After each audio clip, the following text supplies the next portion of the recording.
être entrepreneur, c'est mieux qu'être salarié, les deux sont très bien. Mais si vous voulez devenir entrepreneur et que vous n'y arrivez pas, bah n'ayez plus rien sur votre compte et peut-être que là vous y arriverez.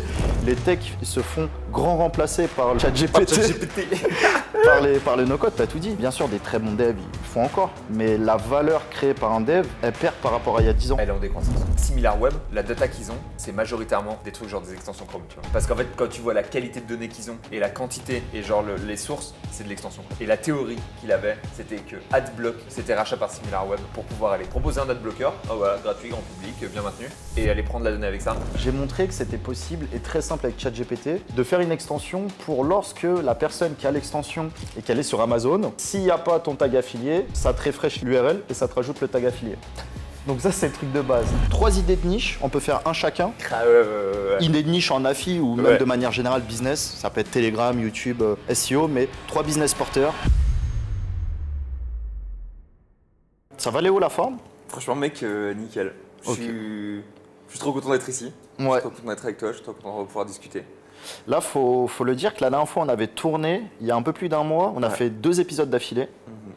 Et après, tu es rentré en France, donc ça, on aura l'occasion d'en parler, les conférences que tu as faites, pas mal de petites choses. Aujourd'hui, là, on va tourner 3h30, donc ça va être intense comme la dernière fois. On va essayer de garder le rythme. Bah, comme d'habitude, hein, on est là, mec, on donne tout, quoi. Ça fait toujours plaisir. Et puis, comme on pourrait discuter pendant des semaines durant, bah écoute, discuter 3 heures, c'est un grand plaisir, quoi. Ouais, mais comme on le disait la dernière fois, c'est vrai que je pense que pour beaucoup de personnes, on peut se dire, oui, mais ça va être compliqué, au bout de quelques épisodes, on n'a plus grand chose à dire.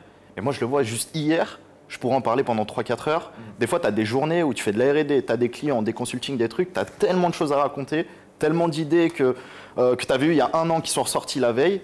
Et en fait, il y a toujours des trucs à dire. Alors, entre la news, genre, parce qu'il y a des news de ouf qui se passent. Là, on a des news qui sont chaudes en vrai, qui sont bonnes.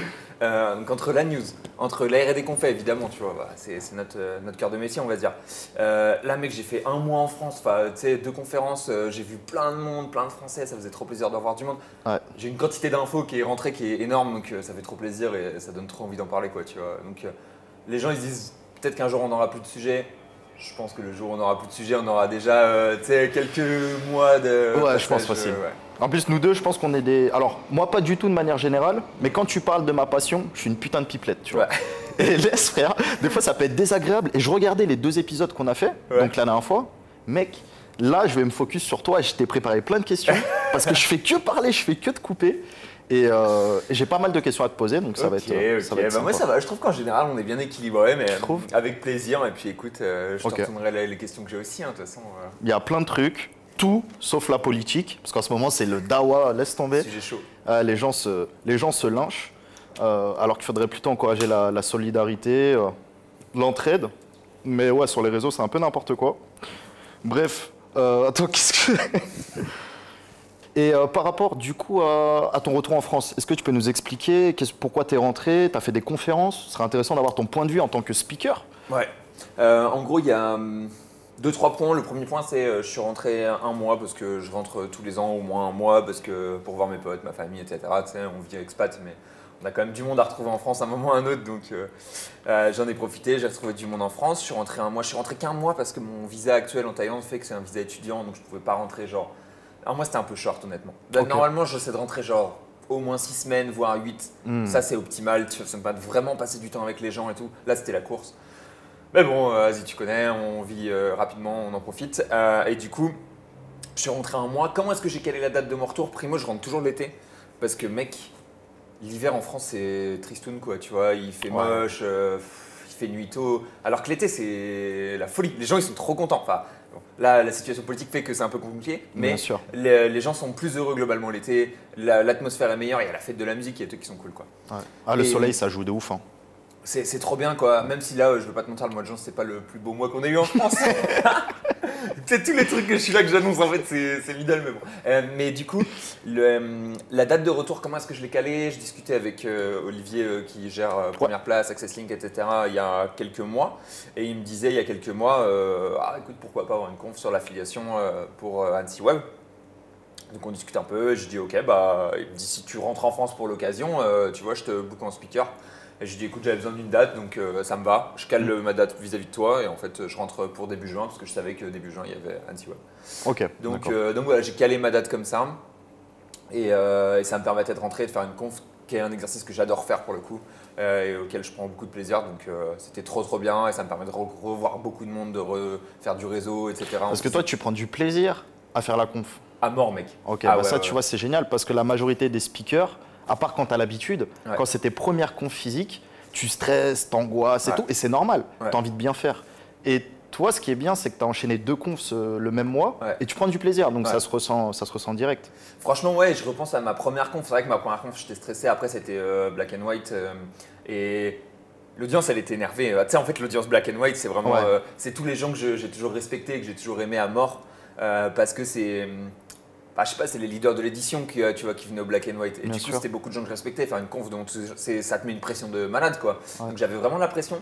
Mais tu sais, je le dis souvent, hein, mais j'ai fait 15 ans de théâtre. Donc en fait, quand je monte Ça sur joue scène, de ouf, hein. moi je suis en mode, c'est mon moment, tu vois. Il faut que je donne toute ma perf, etc. Et du coup, là, refaire des trucs au NC Web, pareil, c'était un plaisir. Refaire des trucs à Lyon, c'était un plaisir. Et tout le moment, autant le moment networking, c'est un truc que j'adore aussi. Ouais. Autant le être sur scène, c'est un truc que j'aime énormément, quoi. Donc tu as fait les confs, tu as donné beaucoup de value. Moi, j'ai eu des très bons retours sur ta conf, bah, notamment Annecy. Merci, ça fait plaisir. Je sais qu'il y a eu pas mal de confs.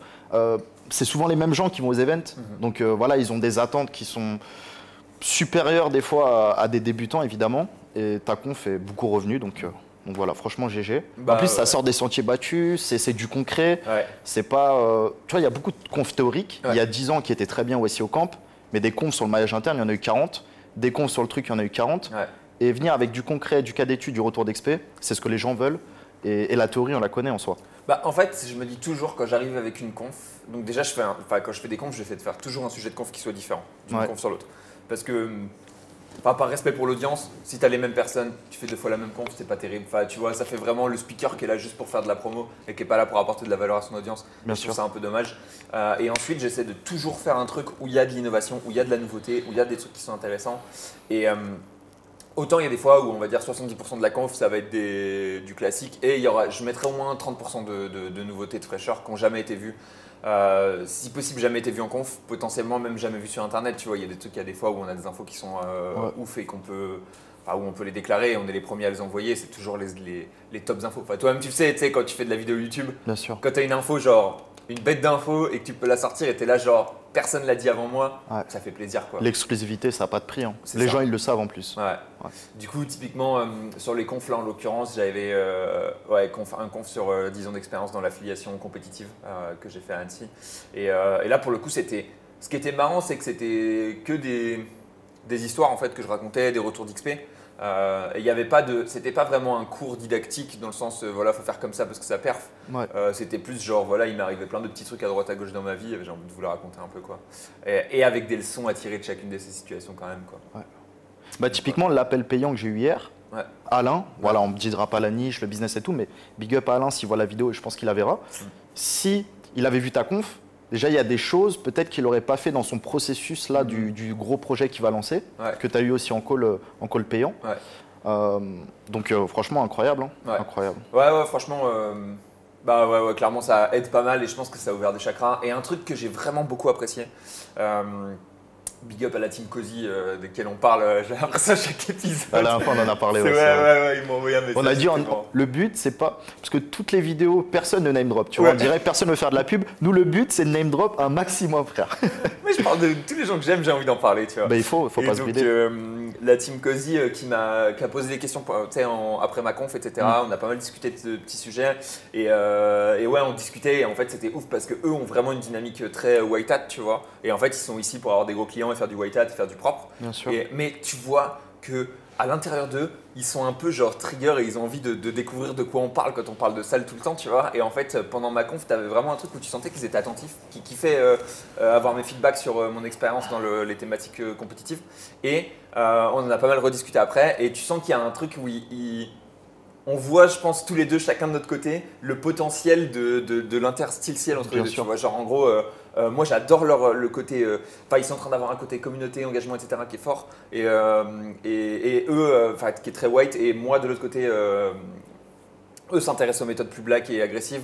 Et tu vois le côté merging entre les deux où on est tous les deux en train de s'intéresser au monde de l'autre. Beaucoup de respect pour nous en black, beaucoup de respect pour les whites qui font du très bon travail et vice versa. Et voilà quoi. J'en ai discuté un peu avec eux, on avait quelques questions, ils étaient intéressés. Ça m'a fait plaisir de se dire, tu vois, on a une espèce de renouveau qui est bien où tout le monde se pousse et s'intéresse. Bien sûr, bien sûr. Non, mais je pense que le plus smart, c'est les whites qui s'inspirent du mindset black pour faire des trucs qui marchent dans le black, mais en mode white. Ouais. Exemple, Manip CTR, ils vont pas payer des workers, ils vont pas faire des trucs hardcore, etc. Mais ils vont faire des giveaways, ils vont mettre des codes promo cachés sur le site qui va faire parcourir les gens. C'est white, ça marche, c'est les mêmes résultats. Sauf que c'est peut-être un peu plus de travail que simplement faire une campagne. C'est plus propre aussi. Et c'est plus propre. Donc sur le long terme, c'est marketing quoi. En fait, ils font. Il y a plein de trucs où ils sont. Je trouve que les meilleurs, c'est les whites qui s'inspirent des méthodes black pour aller les assainir un peu, tu vois, et les rendre plus légitimes et plus long terme et tout. Et c'est les meilleurs résultats, tu les as là-dessus, quoi. Moi, ma première formation Black Hat Money, de l'extérieur, beaucoup de gens croyaient que c'était des Black Hat, qu'ils étaient là pour dépouiller le web, etc. Mais mec, la majorité, après je drop pas de name parce que anonymat, etc. Mais la majorité, c'est des consultants en agence qui font du white, qui en ont un peu marre et qui cherchent des méthodes alternatives à appliquer sur le white, mais inspiré du black. Et la majorité, c'est pas des blacks, c'était des whites, des consultants, des chefs d'agence et tout qui prenaient ma formation pour savoir ce qui se passe de l'autre côté, quoi. Et en discutant pas mal avec la team Cozy, le but c'est de se dire genre qu'est-ce qu'il y a chez vous? En fait, on est là, on fait de la R&D toute la journée, on fait les crados. Et la question c'est qu'est-ce qu'il y a dans tous ces trucs crados que vous faites qu'on peut prendre et tu sais genre qui est à la limite de trucs utilisables, tu vois. C'est genre nous, on dit qu'on fait du black, mais dans le black, il y a du grey soft et il y a des trucs plus noirs, quoi. Et du coup, si tu prends les trucs les plus grey et que tu les blanchis un tout petit peu, boum, ils deviennent légitimes et tu peux les passer pour des clients et tout. Et ça finit par être des trucs bien, quoi. Et quels ont été les autres bénéfices de donner des conférences? Tu as eu des retours sur investissement financier rapide? Direct. Ok. Je ne citerai pas de nom non plus, mais quand je suis descendu de l'estrade à Annecy, je venais de finir ma conf, c'était l'heure de la pause. J'ai quelqu'un qui vient me voir et qui me dit je veux un coaching. Et du coup, c'était trop fort parce que c'était vraiment retour financier direct.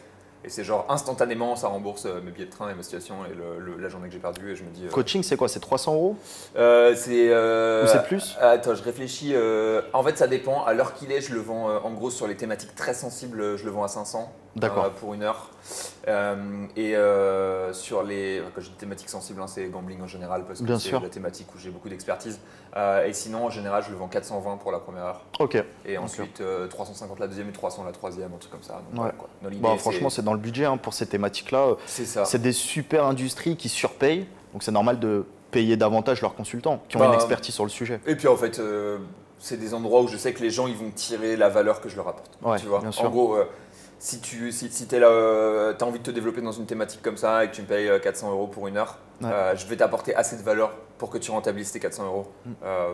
En vrai, en général, je me dis c'est OK. Après, il y a tellement de cas différents. Demain, tu mets juste une mise en relation, tu les dis Link Finder plus une plateforme privée plus un truc. Ça va vite. Les 400 euros, ils sont rentables en une heure des fois. Tu sais, il y a toujours où j'ai des. Il y a plein de trucs que je fais à côté et qui me coûtent rien à donner à un client quand je le vois en une heure. Donc typiquement, je sais pas, j'en reparlais l'autre fois, j'ai fait une liste de Genius vérifiée à la main, tu vois, qui sont pas chers. Mes clients, dès que je les vois, je leur dis tiens, j'ai cette liste de Genius, boum, je leur envoie, tu vois. Et il y a plein de fois, ils me le demandent pas, ils sont en mode putain, mais merci mec, c'est vraiment trop cool. Je suis là genre moi ça m'a rien coûté, écoute, ça me fait plaisir quoi. Et ce que je fais par exemple aussi, c'est j'ai des deals en privé avec plein de personnes, tu sais, dans la vente de liens, dans des outils, des trucs comme ça, des link finder, etc. Et tu leur fais profiter de tous ces deals là, tu vois. Bien sûr.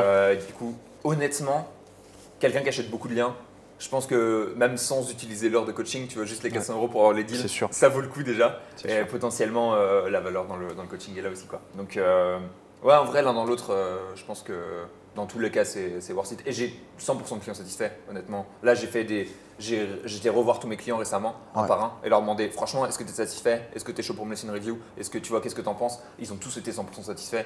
Donc, je suis serein sur la valeur que j'apporte. Honnêtement, je suis serein. Trop bien. Je me sens bien, donc ça va. Parfait. C'est vrai que le consulting, c'est épanouissant, c'est rentable, tu crées de la valeur. Donc franchement, c'est bénéf. Franchement, c'est agréable. C'est bénéf pour tout le monde, c'est win-win. Moi, j'aime vraiment bien faire ça. C'est vraiment un truc que j'aime faire et je suis en train d'essayer de refocus là-dessus progressivement, quoi. J'essaie de cut des activités et des projets qui sont moins utiles pour aller me focus là-dessus parce que j'adore ça, quoi. Super. Avant d'enchaîner sur quelques questions que je t'ai préparées, pensez à vous abonner à la chaîne. On a fait une chaîne il y a 1 mois et demi, elle a sauté. On a testé des techniques propres et des techniques moins propres, ce qui fait qu'elle a sauté en 72 heures. Donc ce qui est bien, non, ce qui est moins bien, c'est qu'elle a sauté, donc ça fait chier, mais on a republié derrière. Donc la vidéo, si tu cumules les 1000 vues de départ et les 4000 vues bientôt sur ma chaîne, donc en gros on a fait 5000 vues sur le premier EP, Propre, hein. c'est très bien, Ouais. de ouf, c'est très très bien, surtout qu'on communique pas à mort, tu vois, Ouais, juste ouais, un tweet, un truc. Voilà, quoi. Et bon, ça, ce qui est moins bien, c'est que c'est relou. Mais ce qui est bien, c'est que potentiellement, on sait maintenant comment casser des chaînes. Comment c'est casser des chaînes YouTube nouvelles. Donc, comme Google, hein, si tu spammes trop sur un nouveau site, tu peux sauter, tu peux être filtré. Bah, nous, on a été filtré. Ouais, c'est ça quoi. En fait, c'est trop marrant parce qu'on vous. Tu sais, on est là, on fait souvent la promotion de trucs bien agressifs. Ouais. Et on vous fait voir tous les trucs qui marchent. Et on vous dit aussi, hein, quand ça marche pas, je pense qu'on est toujours assez transparent là-dessus. Là, c'est vraiment la preuve que, tu vois, quand on lance des trucs, on n'est jamais sûr si ça marche ou pas. De ouf. Genre, on l'a fait sur une de nos chaînes, on a fait exploser la chaîne. On vit dans le churn and burn, hein, quoi. Ouais. Plus important, c'est de rebondir. Mais C'est de le faire sur des nouveaux projets. C'est pas des trucs où on est dépendant de ça. On sait qu'une chaîne, elle saute, on en refait une. On sait qu'on a les s'en nôtres, fout. on a nos chaînes, on peut reposter En plus. derrière, c'était ok. Enfin, tu vois, évidemment, quand la chaîne elle tombe, on n'est pas content, on est là genre, ah putain. Ouais, pendant quelques heures, j'étais pas bien par ego. Ouais. Et dès que l'ego il rentre dans le truc, c'est pas bien, tu vois. Après, on s'est appelé dès que t'es arrivé en France. On a dit, mais en fait, c'est pas grave. Je la repose tout de suite sur ma chaîne, clac, clac. Moi, j'étais Et on à se refait Paris une chaîne. aussi, Ouais. Je me baladais, t'étais là, je sentais, tu m'appelles, je sentais que t'étais pas très bien, t'étais en mode genre. Ouais. Non, j'étais en mode énervé. Putain, En ça, mode- ouais, ça casse les couilles quoi. Et ouais, je te dis en fait, chill mec, tu vois, c'est pas de pression. On a déjà touché une partie des gens qu'on voulait toucher, c'est cool. Mais grave. On va continuer d'en toucher d'autres en repostant et puis ça roule quoi. Et on continue.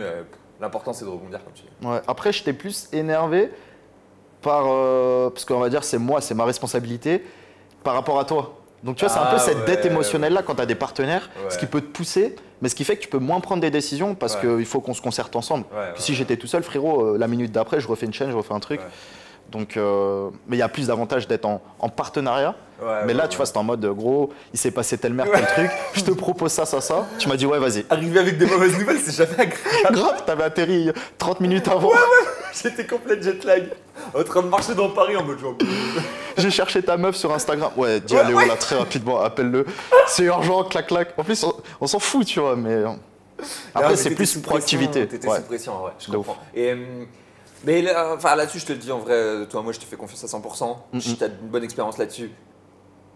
Il y a des décisions comme ça, t'as même pas besoin de me concerter. On peut les. Maintenant que tu me le dis. Rollback a posteriori si c'est vraiment de la merde mais il y a peu de chances que tu fasses une décision qui soit vraiment merdique, donc tu peux y aller. Et si là, la nouvelle chaîne, elle pète jamais 203. Je te fais confiance. Si jamais tu vois le truc et que tu te dis, moi je suis en mode, je sais pas, en soirée et tu sais que je réagis pas pendant 12 heures, t'as les mains libres, fais ce que tu veux. Je mets sur Vimeo. Dailymotion. Dailymotion, frérot.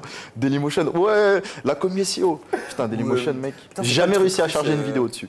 Le truc russe, VK.ru, non? Ouais, VK, ouais, complètement. Ouais. C'est là-dessus où t'as du stream T'as du stream, t'as tout. Ouais. Et moi, ce que je voulais faire, pas pour notre vidéo à nous, mais pour une vidéo que j'ai sortie sur ma chaîne, je voulais buzzer et mettre sur Pornhub. Comme il y a un prof qui fait des cours pas pour des gamins, mais vas-y, lycéens, etc. Il a mis sur Pornhub, je crois. Il a fait un bon buzz. Putain, et je voulais le faire, mais. Ah, c'est malin. Toi, t'es malin quand même. Ouais, mais je l'ai pas fait. Je me suis dit, bon, t'as 10% de chance que ça relaie, que ça parle.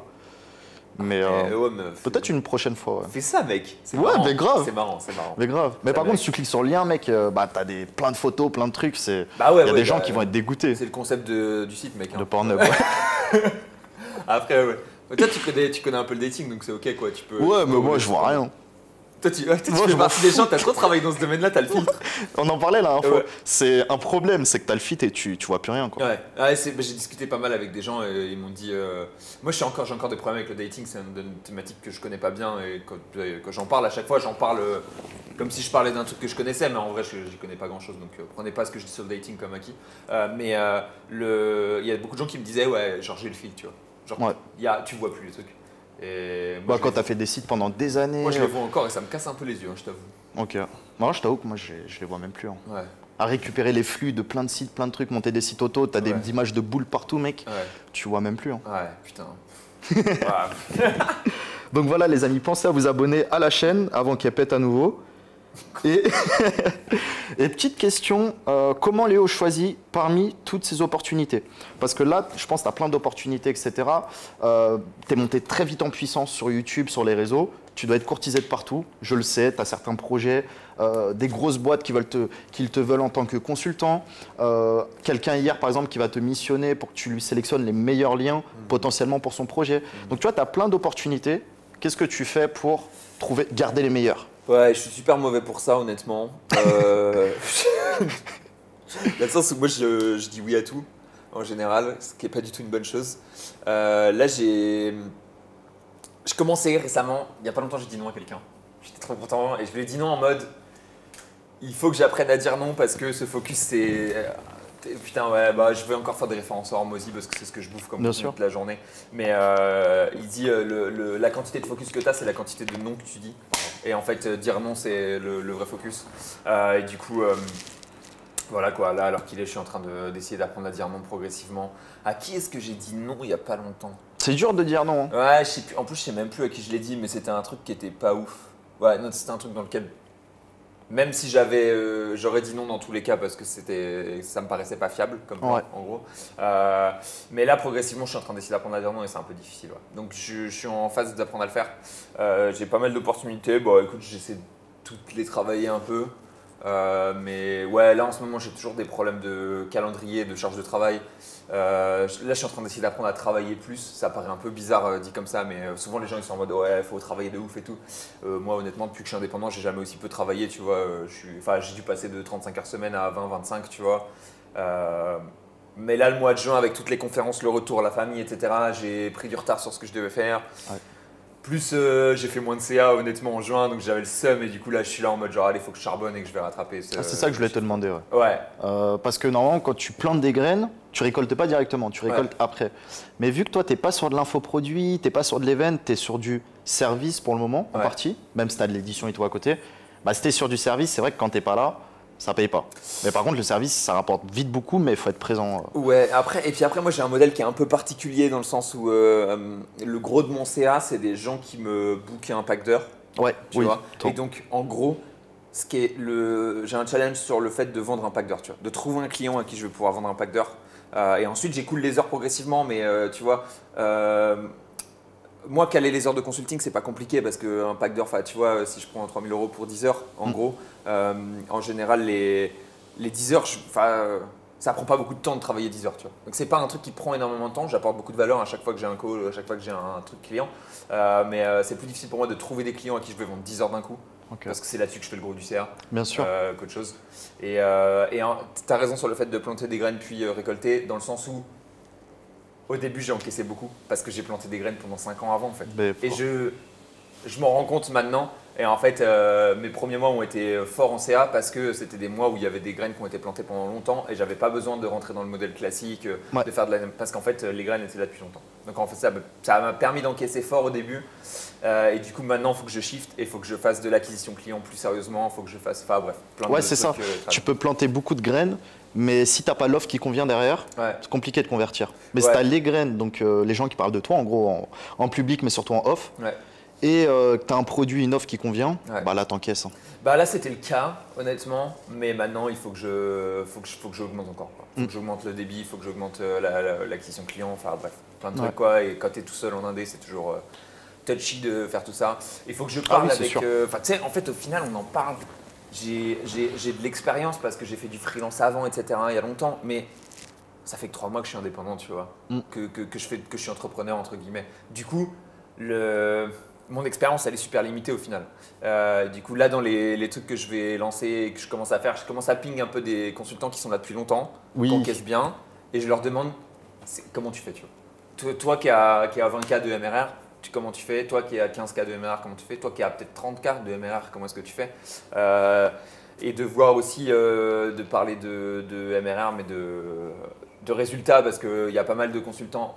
Ouais. En gros, dans les consultants, beaucoup sont en mode genre Tu sais, genre tu payes 1000 euros par jour de travail, mais il va gérer le contenu, il va gérer des trucs comme ça, donc tu as des coûts en contenu et en Bien lien. sûr. Bref, il y a plein de trucs comme ça, il faut que je comprenne mieux le système, qui fait comment. Parce que tout le monde a des fonctionnements différents dans le consulting, en vrai, honnêtement, mis à part les agences qui ont vraiment leur système un peu à eux. Mais les consultants en Indé, ils ont beaucoup des trucs différents. Est-ce que tu as eu un vrai conseil qui est sorti du lot, une erreur à ne pas faire ou un truc que tu dois absolument faire? Franchement, non. Pour l'instant, j'ai discuté avec 2-3 personnes, mais tu Pas sens que tout le monde, de game changer. ouais, tout le monde Que fait tu sa ne sais sauce pas, à quoi. soi, tu vois, entre guillemets. Et dans les choses que j'ai vues, c'est les chiffres qui sont annoncés. Ça, c'est vraiment un truc que j'ai appris avec le temps. Et j'en reparlais il n'y a pas longtemps avec. On peut référencer à plein de gens que j'ai vus en France, donc c'est cool. Mais à Franck des Wizards, et on discutait avec Franck et Joanie. Et on disait que souvent, quand on traite beaucoup sur Internet, tu vois beaucoup de gros chiffres. Ouais. Tu vois des chiffres et tu es toujours en mode genre les gens ils encaissent à mort. Mm. Et en fait, tu te rends compte dans la réalité du terrain qu'il y a beaucoup de gens qui encaissent beaucoup moins que ce que tu penses et qu'il y a beaucoup de gens qui encaissent beaucoup de CA mais qui font pas beaucoup de résultats à la fin. Tu vois, parce que en fait, quand tu dévides tout, bah, à la fin, il reste plus grand chose. Ouais. Et du coup, ouais, les deux choses auxquelles j'essaie de prendre, c'est voir des gens qui font du résultat et me dire, enfin voilà quoi. En gros, Et imagine avec 90% d'impôts, il te reste encore moins de choses. Non, on a dit on parlait pas politique, pardon. non, ouais, c'est pour ça que bah ouais, j'ai aussi l'avantage. Je pense que fiscalement, la Thaïlande c'est avantageux, donc Ouais. c'est cool, ça permet de. Ouais, après même en France, t'as des compromis partout. Hein. Ouais, enfin, Mais, en France, si tu même te en lances France, et mec. tout. Enfin, Ouais. tu sais, on est toujours en mode la France c'est surimposé et tout. Je revoyais une vidéo de Paul l'autre fois qui disait en vrai, tu te lances, t'es en AE, t'as l'acre. Bien sûr, c'est BNF de ouf. 10% mec, hein, Ouais. sur tes prestats. Donc, L'AE, c'est une bénédiction ouais, avec quoi. l'acre. Après, oui, tu vas pas faire des gros volumes, etc. Et encore, Paul disait une méta qui est ouf. Une année, tu fais 70 000. L'année d'après, tu fais 150. L'année d'après, tu fais 70. Tant que tu dépasses pas 2 années d'affilée, tu peux garder ton AE. Tu restes à 20% d'impôt. Donc, c'est. Bien sûr. Enfin, tu peux chiffrer comme un malade sur une AE. C'est un peu technique et tu vois, faut faire des trucs, mais il y a moyen que tu fasses des gros chiffres sur une AE, quoi. Non, mais t'as toujours plein de méthodes, mec. Après, tant que c'est pas des millions, mais si c'est du 6 chiffres, tu peux stocker chez les régies, tu peux stocker. Ouais. T'as plein de chez les régies. t'as plein de transactions que tu peux faire pour diminuer ton impôt sur les sociétés, etc. Donc en vrai, t'as plein de magouilles et tout le monde les connaît, tu vois. Ouais. Mais, C'est marrant, stocker chez les ouais. régies. Genre le Stocker truc chez les régies, vraiment, c'est sur le des dernier truc que plateformes. je conseillerais. Ouais, par contre, faut Demande être juste pas tes paiements en fait. chez des régies de potes, tu vois. Mais en tout cas, t'as toujours moyen de diminuer proprement Ouais. l'IS avant de renouveler sur une nouvelle année. Ouais. Non, la France, il y a beaucoup de points positifs et négatifs, mais clairement, le positif en vaut la chandelle. Nous, on a gardé des structures, parce que demain, en cas de prêt ou de revente, bah, ça va être compliqué avec une boîte hors française Ouais. sur un marché francophone. Ouais. Non, clairement, je suis d'accord. Moi, j'ai encore mon AE en France aussi. Ok. Ouais. Mon père, il me dit toujours continue de payer des impôts en France. Tu sais jamais, au cas où, ça pourrait être intéressant. Du coup, Ouais. je devrais même pas déclarer sur mon AE et je déclare 10 euros, tu sais, tous les ans ou un truc comme ça, histoire qu'ils maintiennent l'AE et que je me dis si jamais j'ai besoin à un moment, Bien sûr. elle sera là, quoi. Putain, on a dévié. Je sais même plus de quoi on bat. Ah oui, pardon, tout ce qui est consulting, etc. Ouais, non, de toute façon, voilà. S'il y a un truc à. Enfin, moi, toujours ce que je me suis dit, si tu fais pas de thunes en France, t'en feras pas plus à Dubaï, pas plus en Thaïlande. Donc voilà, ne cherche pas à t'expatrier avant d'avoir un business solide. C'est vrai. toujours ce que je me suis dit. Ouais. Après, chacun fait ce qu'il veut. Faut juste pas dire moi c'est mieux, parce que chacun est libre de ses choix. Et voilà. Non, ouais, 100%, je suis d'accord. En vrai, c'est. Enfin, tu vois, la fiscalité, c'est pas du tout une finalité. C'est pas une finalité, non, C'est c'est un sûr. point qui est très très loin dans l'équation, même s'il y a un moment où c'est intéressant. Et Ouais. Après, je comprends en termes de compétitivité. Tu as un média buyer ou tu es en concurrence avec des marchés où tu as 0% d'impôt et toi, tu peux pas réinvestir l'année suivante parce que tu as tout casqué, enfin une bonne partie pour l'État, bah, tu n'es pas compétitif donc tu fermes. Quoi. Ça, Non, mais c'est sûr que ça, c'est compliqué. C'est sûr. Enfin, c'est pas facile tout le temps. Il y a des bises qui sont très propices à ça et d'autres moins même. Ouais, moi, ça dépend du marché. Ouais. En vrai, à la fin, ça va quoi. Normalement, ça va. Oui, complètement. On peut parler d'equity un peu à la rigueur. Ouais, comme on est en début d'épisode, comme ça les gens vont le voir quoi. Ouais. Tu veux introduire le sujet de l'equity ou Au niveau à l'heure qu'il est, Romain, à l'heure Oui. qu'il est, dis-moi, est-ce que tu es plutôt encaisser des grosses sommes cash ou est-ce que tu es plutôt prendre des parts dans des boîtes? Moi, j'ai toujours été cash. Hein. Même en termes de rémunération, affiliation, Ouais. one shot, CPA, Ouais. truc, il n'y a pas de. Le rebill, j'aime pas, tu vois. Ouais. Et quand je Ah, parle t'aimes avec. pas le reveal? Ah non. Et quand je parle avec Antonin que tu as vu hier, Ouais. Lui, par exemple, c'est pro rebuild, pro Ouais. rêve cher. Ouais. Et moi, toute ma vie, c'est un coup de poker, tu vois. Je peux mourir demain. Et non, vraiment, je Avec le suis. compte en banque, il est plein. Il n'y a pas de rêve cher Il y a dans le pas de rêve cercueil. cher, frérot. Ah non, moi, c'est. Et je sais que je changerai pas parce que j'ai toujours été en mode one life, one shot. Et si je fais un truc, je le fais, tu vois. Je le fais à 100%. Et j'ai du mal à me projeter en mode, ouais, dans 12 mois, dans 24 mois, truc. Parce que même si demain, j'ai rien, avec toute l'expérience professionnelle que j'ai accumulée, Ouais. je peux remonter 10 fois plus rapidement que j'aurais mis du temps à monter il y a 4 ans, tu vois. Ouais. Donc, faire du rebuild, du rêve share et tout, pour potentiellement prendre 1 ou 2 millions dans 5-10 ans, Ouais. je sais que dans 10 ans, sur 2 mois avec un business, tu passes de 0 à 1 M, tu vois. Ouais. Sur un nouveau truc, sur une nouvelle trade, un nouveau truc. Donc, et d'autant plus que j'aime pas la sécurité. Avoir du rebuild, avoir du rêve share, c'est de la sécu. C'est vrai. Et c'est bien pour payer les employés, mais si c'est pour moi, ça m'intéresse pas. C'est vrai. Parce que plus tu as de la sécu, plus tu perds de la dalle. C'est vrai. C'est marrant ce que tu dis, c'est un truc que j'ai pas mal identifié et s'assurer de ne pas avoir d'argent qui rentre, ça t'oblige à en faire rentrer constamment, tu vois, Mec. et c'est... Ouais. Quand tu es dos au mur, quand tu vas mourir professionnellement, Ouais. c'est là que tu es le meilleur. Ouais. Et ça, pour en avoir parlé avec plein de gens, il y a des mois, je te donne un exemple où tu fais tes 10K de MRR, demain tu perds tout, tu n'as rien de Ouais. côté. C'est là que tu vas faire page blanche, tu vas peut-être restart un nouveau biz, Tu vas rappeler repartir des à anciens 15-20, clients en fait, ouais. et tu vas repartir Ouais. de 15-20. Bien sûr, ça marche pas à tous les coups, Ouais. mais quand t'as pas le choix, mec, ça marche. Ouais, c'est marrant, c'est... Et c'est le problème de la France. On est trop chouchouté, si je peux me permettre, Ouais. par rapport à d'autres pays. Tu le vois en Thaïlande ou d'autres pays où bah, si tu te bouges pas, t'as rien, tu vois. Bah, en France, le problème, c'est que on est trop... enfin, une grosse partie de la population, et même je le vois dans ma famille, sont dans ce confort-là. Ouais. Et vas-y, dans 1 an, je lance un business, dans 2 ans, je fais ça. Ouais. Mais il n'y a rien qui se fait parce que Pôle emploi, t'as le truc qui tombe et tout. Ah, c'est le confort. Ils, quoi. ils ont Même cotisé le- pour ça. enfin, tu sais, même moi-même, hein, mec, j'étais c'est pas des droits, tu entrepreneur vois. parce que j'avais un salaire tous les mois et en fait, tu te casses pas le cul à lancer un truc si jamais tu es dans le confort d'avoir un truc qui rentre tous les mois. Et Ouais. c'est confortable et c'est cool, quoi. Et on ne dit pas que être entrepreneur, c'est mieux qu'être salarié. Les deux sont très bien. Mais si vous voulez devenir entrepreneur et que vous n'y arrivez pas, bah, n'ayez plus rien sur votre compte et peut-être que là, vous y arriverez. Et moi, c'est le seul conseil que je peux donner. Parce que quand tu es dos au mur, mec, quand tu es dos au mur, t'as pas papa, maman, t'as pas truc, Ouais. bah, t'as pas le choix, tu bosses. Ouais, c'est vrai. Et tu bosses efficacement. Ouais. Non, ouais, c'est marrant ce que tu dis parce que j'ai vraiment ressenti ça et je vois beaucoup de gens qui sont dans ce cas-là. Ah bah oui. Et en fait, tu as vraiment un cas de.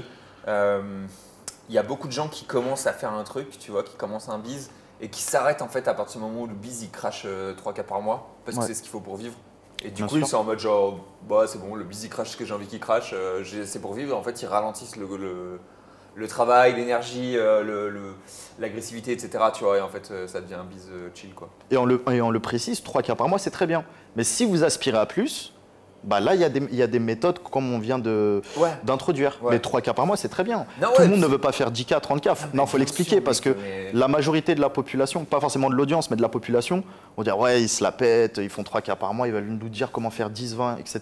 Ouais. Chacun ses ambitions. Ouais, Ça non, vous mais de appartient. ouf. Et enfin, je pense qu'un gars qui fait 3K et qui se met à juste moins travailler, il est beaucoup bah, plus c'est heureux de ouf. que quelqu'un qui est dans la recherche du 10K perpétuel ou du 50K ou du De 100K, ouf. tu vois. Et j'en parlais, putain, c'est Bichente qui disait ça l'autre fois sur Twitter.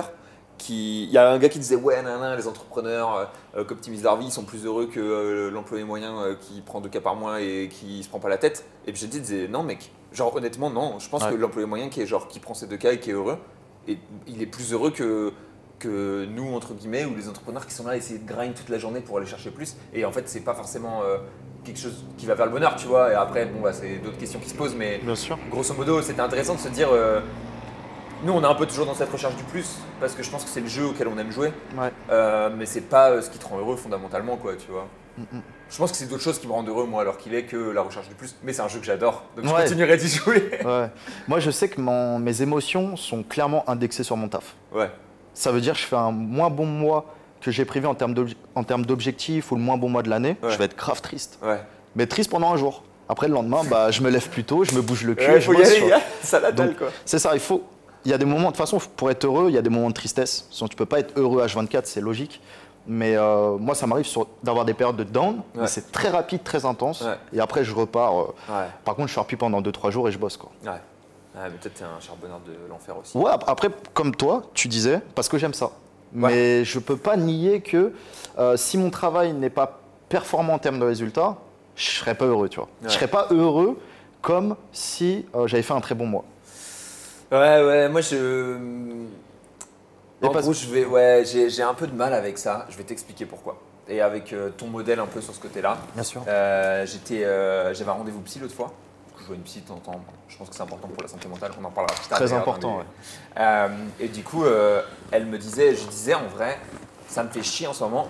Il y a une phase où je me limite sur la quantité de travail que je fais parce que c'est important de faire d'autres choses que travailler. Tu vois. Bien sûr. J'avais un peu cette notion-là théorique. Et là, je suis en train de me dire, putain, mais j'aime ce que je fais. Et il y a des moments où j'arrête de travailler pour faire un truc que des fois j'aime moins, parce que j'ai envie de moins travailler, tu vois, et parce que je me dis que c'est important de garder un équilibre. Et je disais, en vrai, c'est con de faire ça, il faut que j'arrête de me limiter, tu vois. Et elle m'a dit, fais gaffe quand même, parce que si tu passes 6 jours par semaine à travailler 10-12 heures par jour, et que en fait ton travail c'est vraiment la partie la plus importante de ta vie, et que c'est genre 90% de ta vie, tu vois, et si ça commence à aller vraiment mal dans ton travail, longtemps, Ouais. genre ça va vraiment aller mal dans ta vie, tu vois. Dépression. Tu vois, si demain, mec, tu rentres plus de cash pendant un an, parce que t'as plus le mojo, tu perfs plus, etc., bah je pense que tu vas pas être heureux, quoi. Ça va être coup dur et ça peut être. Bah tu vois, je pense que ton taf, à l'heure qu'il est, c'est peut-être 90% de ta vie, quoi. Plus même. Ouais. Facile. Bah voilà, Plus. tu vois, donc. La bouffe, dormir, Ouais. le taf.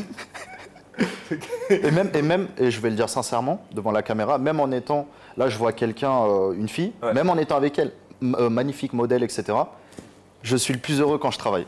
Bah ouais. C'est une dinguerie, voilà, frérot. quoi, ouais, Et j'ai honte, tu vois, et je me force à appeler ma famille, à prendre de la distance. Et là, en fait, c'est le vrai bonheur, tu vois. Ouais. C'est le vrai bonheur sur des petites périodes. Mais la vraie réalité, c'est que 6 jours par semaine, bah, quand je travaille, je suis grave heureux. Ouais. Et même, je suis heureux dans la tristesse. Ouais. Je suis heureux de charbonner, me dire, putain, là, je fais de la merde, du truc et tout. Et vas-y, on refait, c'est pas grave. Et parce que tu reviens. Tu sais, à chaque fois, tu te bats. Et je pense que. C'est une bataille de fou. Je pense qu'il y a un mécanisme où, tu sais, si tu travailles beaucoup, tu finis toujours par revenir. Je pense que tu finis toujours par revenir, mais je pense qu'il y a des fois où la timeline, elle est pas bonne. Et si tu prends 3-4 coups durs d'affilée, genre potentiellement, tu peux prendre 12 mois dans le vide. Ouais. Et 12 mois dans le vide, mec, si t'es entrepreneur et que t'as eu l'habitude de rentrer du cash et que c'est 90% de ta vie, ça peut être vraiment dur moralement. Ah oui, oui. Bah, t'es proche de la dépression, t'es proche du burn-out. Bah, mec, ouais. On le frôle, hein. Ouais. Moi, je le vois des fois. J'ai jamais été dedans, mais on connaît nos limites, tu vois. C'est comme avec l'alcool. Bah, la limite du burn-out, on peut s'en rapprocher très très vite. Hein. Parce que là, c'est que professionnel. Mais il suffit qu'il y ait un problème personnel qui vient se lier à ça. Là, c'est finito. Tu peux prendre une doublette et t'es vraiment mal pour très longtemps. Et c'est pour ça qu'en fait, maintenant, je suis en mode. C'est important de travailler beaucoup et d'avoir la capacité de le faire, mais c'est aussi important d'avoir d'autres choses dans sa vie que le travail. Parce que si t'as que ça, moi, je pense que c'est dangereux. Et la vérité, c'est que bosser 10 heures par jour, tu peux avoir les mêmes résultats en bossant 5 heures par jour. Juste avec une meilleure préparation. Parce que moi, je fais pas de call. Et je sais que 10 heures par jour, je travaille peut-être 5-6 heures très efficaces. Et les 4 heures restantes, ça va être chatter sur Discord, kiffer avec les membres, faire des lives, faire de la R&D. Mais tout ça, c'est pas nécessaire. C'est du plus, tu peux trouver des très bons trucs, mais la plupart du temps, tu trouves rien. C'est juste, t'es connecté, t'as un message de l'équipe, tu réponds en 1 heure ou en 10 minutes. Ça fait partie du travail un peu ça, en vrai. Ouais. Tu vois, parce que. Mais la vérité, c'est en vrai, ça t'apporte négligeable. des choses professionnelles, quoi, tu vois. Ouais. C'est pas le deep work fameux dans lequel t'es, etc. Mais ça t'apporte des trucs professionnels. Parce que ça t'apporte des connexions, ça t'apporte un peu de R&D, une fois de temps en temps, tu trouves un bon truc, etc. Et puis, c'est le moment de détente de travail, quoi, tu vois. Moi, c'est un truc que je dis souvent aux gens quand j'étais à Malte, notamment. Les gens, ils étaient en mode. Enfin, tu sais, même avec mes potes et tout, il y a un moment où. Quand j'ai gagné des. Tu sais, quand j'ai pris des promotions, quand il y avait des trucs, les gens ils étaient un peu en mode genre. C'est bizarre que tu prennes une promotion alors que tu es là depuis le même temps que nous, etc. Tu vois, et il y avait un peu un côté genre comment est-ce que dans le même temps de travail tu te retrouves à connaître plus de choses que nous. Et la réalité c'est qu'en fait, à côté, je passe 2 heures par jour sur mon temps perso sur Twitter, à discuter avec des gens, à réfléchir à des trucs, à lire des trucs en ligne, à écouter des podcasts. Donc en fait, c'est tout le travail. C'est la veille, quoi. Bien sûr. Tu vois. La veille, elle a de l'importance et sur le long terme, ça se ressent quelqu'un qui fait pas de veille. C'est sûr. Ouais, bah mec, il n'y a pas de. Ah oui, non, mais ça se ressent direct. Mais par contre, je pense que la veille, que tu fais 2 heures par jour pendant 5 jours, tu pourrais déjà avoir une très bonne veille en le faisant que 2 jours sur 5. Ce que je veux dire, c'est que des fois, on le fait trop. Ah bah oui. Un petit peu, c'est largement suffisant. Mais tu vois Parce qu'on rentre dans des conflits, des trucs, des débats. Mais c'est n'importe quoi, mec. 10 fois trop de veille, bien sûr. Mais moi, je faisais de la veille parce que je voulais faire du SEO et que je pouvais faire que 35 heures semaine, tu vois, en fait. Bien sûr. C'était l'idée. Maintenant que je suis indé, Bah, c'est pas de la veille, c'est de l'échange de mails, c'est d'autres trucs, tu vois, c'est de la communication avec des clients, c'est des délires comme ça. Donc c'est pas exactement la même veille, c'est faire une vidéo, c'est avoir une idée, c'est. Mais avant, je pouvais que me défouler sur la veille, et c'est pour ça que je me défoulais sur la veille, Twitter, etc. quoi. Ouais. Moi, en tout cas, je suis persuadé, ce truc-là, de les 10 heures par jour ou 9 heures, tu peux les splitter en 4-5 heures. Parce que si tu es mieux préparé et si tu es plus focus, bah voilà, toutes les heures, si je vais fumer une clope ou je perds 10 minutes, 15 minutes truc, à un moment j'ai un call. Par exemple, maintenant je fais plus de call. C'est que des calls équipe, call payants. Je fais pas le call gratuit, etc. Pour inclure nos formateurs, nos partenaires, ça je fais plus. Trop de temps perdu. Et soit je fais du web, soit je fais ma zone de génie, soit je fais du call. Si j'étais en service comme toi, bah, je ferais du call, je ferais du consulting, mais c'est pas le cas. Et qu'est-ce que je voulais te dire? Et oui, non, ces 10 heures-là peuvent être splittées pour moi en beaucoup moins. Et je pense que beaucoup d'entrepreneurs à succès, nous on est qu'au début, tu vois, mais des mecs qui font des millions, qui ont des grosses boîtes de fous. Tu fais des millions, non? Des millions de bahts, des millions ou de francs CFA, comme tu veux. Et vraiment, tu vois, Tai Lopez. Tai Lopez, très connu aux States. Lui, il avait fait un podcast avec Yumi et Antoine ou Oussama, je ne sais plus. Et il disait gros deep work le matin. Et après, l'après-midi, que téléphone. Parce que c'est des deals, c'est des partenaires, c'est du call, c'est du truc. Mais l'après-midi, là où je fais de 13h30 à 19h ou 20h, je ne pense pas que ce soit nécessaire pour des résultats financiers. Je ne parle pas des résultats en termes de veille, de découverte ou autre. Je pense que juste avec le téléphone, tu peux faire des deals. Ok, telle affiliation, tel truc, clac, tu envoies à l'équipe, ils font un contenu. En vrai, c'est. Après, c'était à l'équipe aussi. Toi, tu as l'équipe qui gère les calls, quoi. Ouais, aussi, ouais. Genre, ça, c'était ma priorité. Tu sais, t'enlèves Julien, le gars, ça peut charbonner. Julien, sur ça, il m'aide beaucoup. Parce que les calls, c'est. C'est lui qui les gère, tu sais, il gère les deals, etc. Et du coup, toi, tu peux rester dans ta zone de génie et tu lui as délégué toute une partie qui est sûrement sa zone de génie à lui, d'ailleurs, les rencontrer, je pense aussi. Et ouais, moi, je suis dans une phase où c'est compliqué de savoir, tu vois. Genre, tu vois, t'es le côté, quoi. Mais ouais, hier soir, je discutais avec Antonin et je pensais à recruter Amada pour des trucs. Et je me dis, il faut que je commence à apprendre à déléguer plus sur du long terme, tu sais, me staffer, avoir de vraies équipes et tout, quoi. Mais bon. Bah là, il faut voir quoi déléguer parce que, bon, on ne rentrera pas dans le détail, mais. C'est exactement la question que je me pose. Potentiellement, tu relances de l'édition, tu as le branding, tu as du consulting. Tu vois qu'il y a trop de choses déjà. Ouais. Mais c'est bien. Au moins, tu diversifies, etc. Mais si tu veux passer de 10 à 100, bah. Va falloir couper des trucs. Ouais. Non, mais obligé. Je vais couper. Objectif fin de l'été, j'ai coupé des trucs. Objectif même fin de l'année, j'ai vraiment beaucoup coupé. J'aurais recentré. Mais je donne des objectifs comme ça lointains qui sont un peu. Mais ouais, j'aimerais bien couper une grosse partie de l'édition fin de l'été. J'aimerais bien couper. Ouais, peut-être même. Ouais, je verrai pour ce que je vais couper. Mais il y a des trucs que j'aimerais bien couper. Mais c'est bien que tu essayes de revendre ton shop de CBD. Là, on peut en parler si ça intéresse du monde. Ouais, avec plaisir. Ouais. Parce que moi, maintenant, je m'oblige à faire ça, de déconstruire avant de reconstruire. Tu peux pas reconstruire alors que tu as déjà des bâtiments et que tu sais même pas gérer ces bâtiments-là. Tu vas rajouter un projet en mode shiny object qui n'est même pas réalisable. En fait. Là, j'aimerais bien vendre le CBD clairement, potentiellement vendre le CTR. Le truc, c'est que la solution, la manière dont c'est construit fait que c'est compliqué à vendre. C'est très lié à moi, c'est très lié à beaucoup de choses. Ça se fait, ça se vend, mais faudrait que ce soit quelqu'un en qui j'ai confiance avant même de le vendre, etc. Et ce sera un deal qui sera pas simple à structurer, mais c'est un truc qui se fait, quoi, potentiellement. Donc idéalement, j'aimerais bien vendre le CBD avant fin de l'été, vendre le CTR peut-être avant fin de l'année, à voir comment est-ce que ça roule. Et solidifier le CTR avant de le vendre clairement, parce que là, alors qu'il est, c'est encore un peu. Ouais, après le CTR, je sais pas si c'est un bon move de le vendre, parce que là, tu disais faire peut-être un mois en moyenne, peut-être moins ou plus, ça dépend. Pour moi, tu peux aller chercher beaucoup plus. Ouais. Tu as les clients, mais ce qui manque, c'est peut-être quelqu'un d'opérationnel tous les jours dessus. Non, mais c'est ça, mais le truc, c'est que si tu délègues, tu vois. Et pour 20-30% de part, grand max, même 20% de part, tu peux trouver un gars très solide qui peut te gérer parce que c'est un projet qui a fait ses preuves, qui peut monter à 5-10K par mois, très sincèrement. Donc, après, je pense bien s'entourer. Il y a 10 minutes, j'étais d'un avis, maintenant je suis d'un autre. Je change d'opinion toutes les 10 minutes sur ce truc-là. Moi, c'est mon conseil. Et si tu veux, je te relais. Juste après le podcast, je te relais. Parce que là, je suis content. Je parle de mon côté, mais pour WP Generator, j'ai quelqu'un qui m'a rejoint de la commu.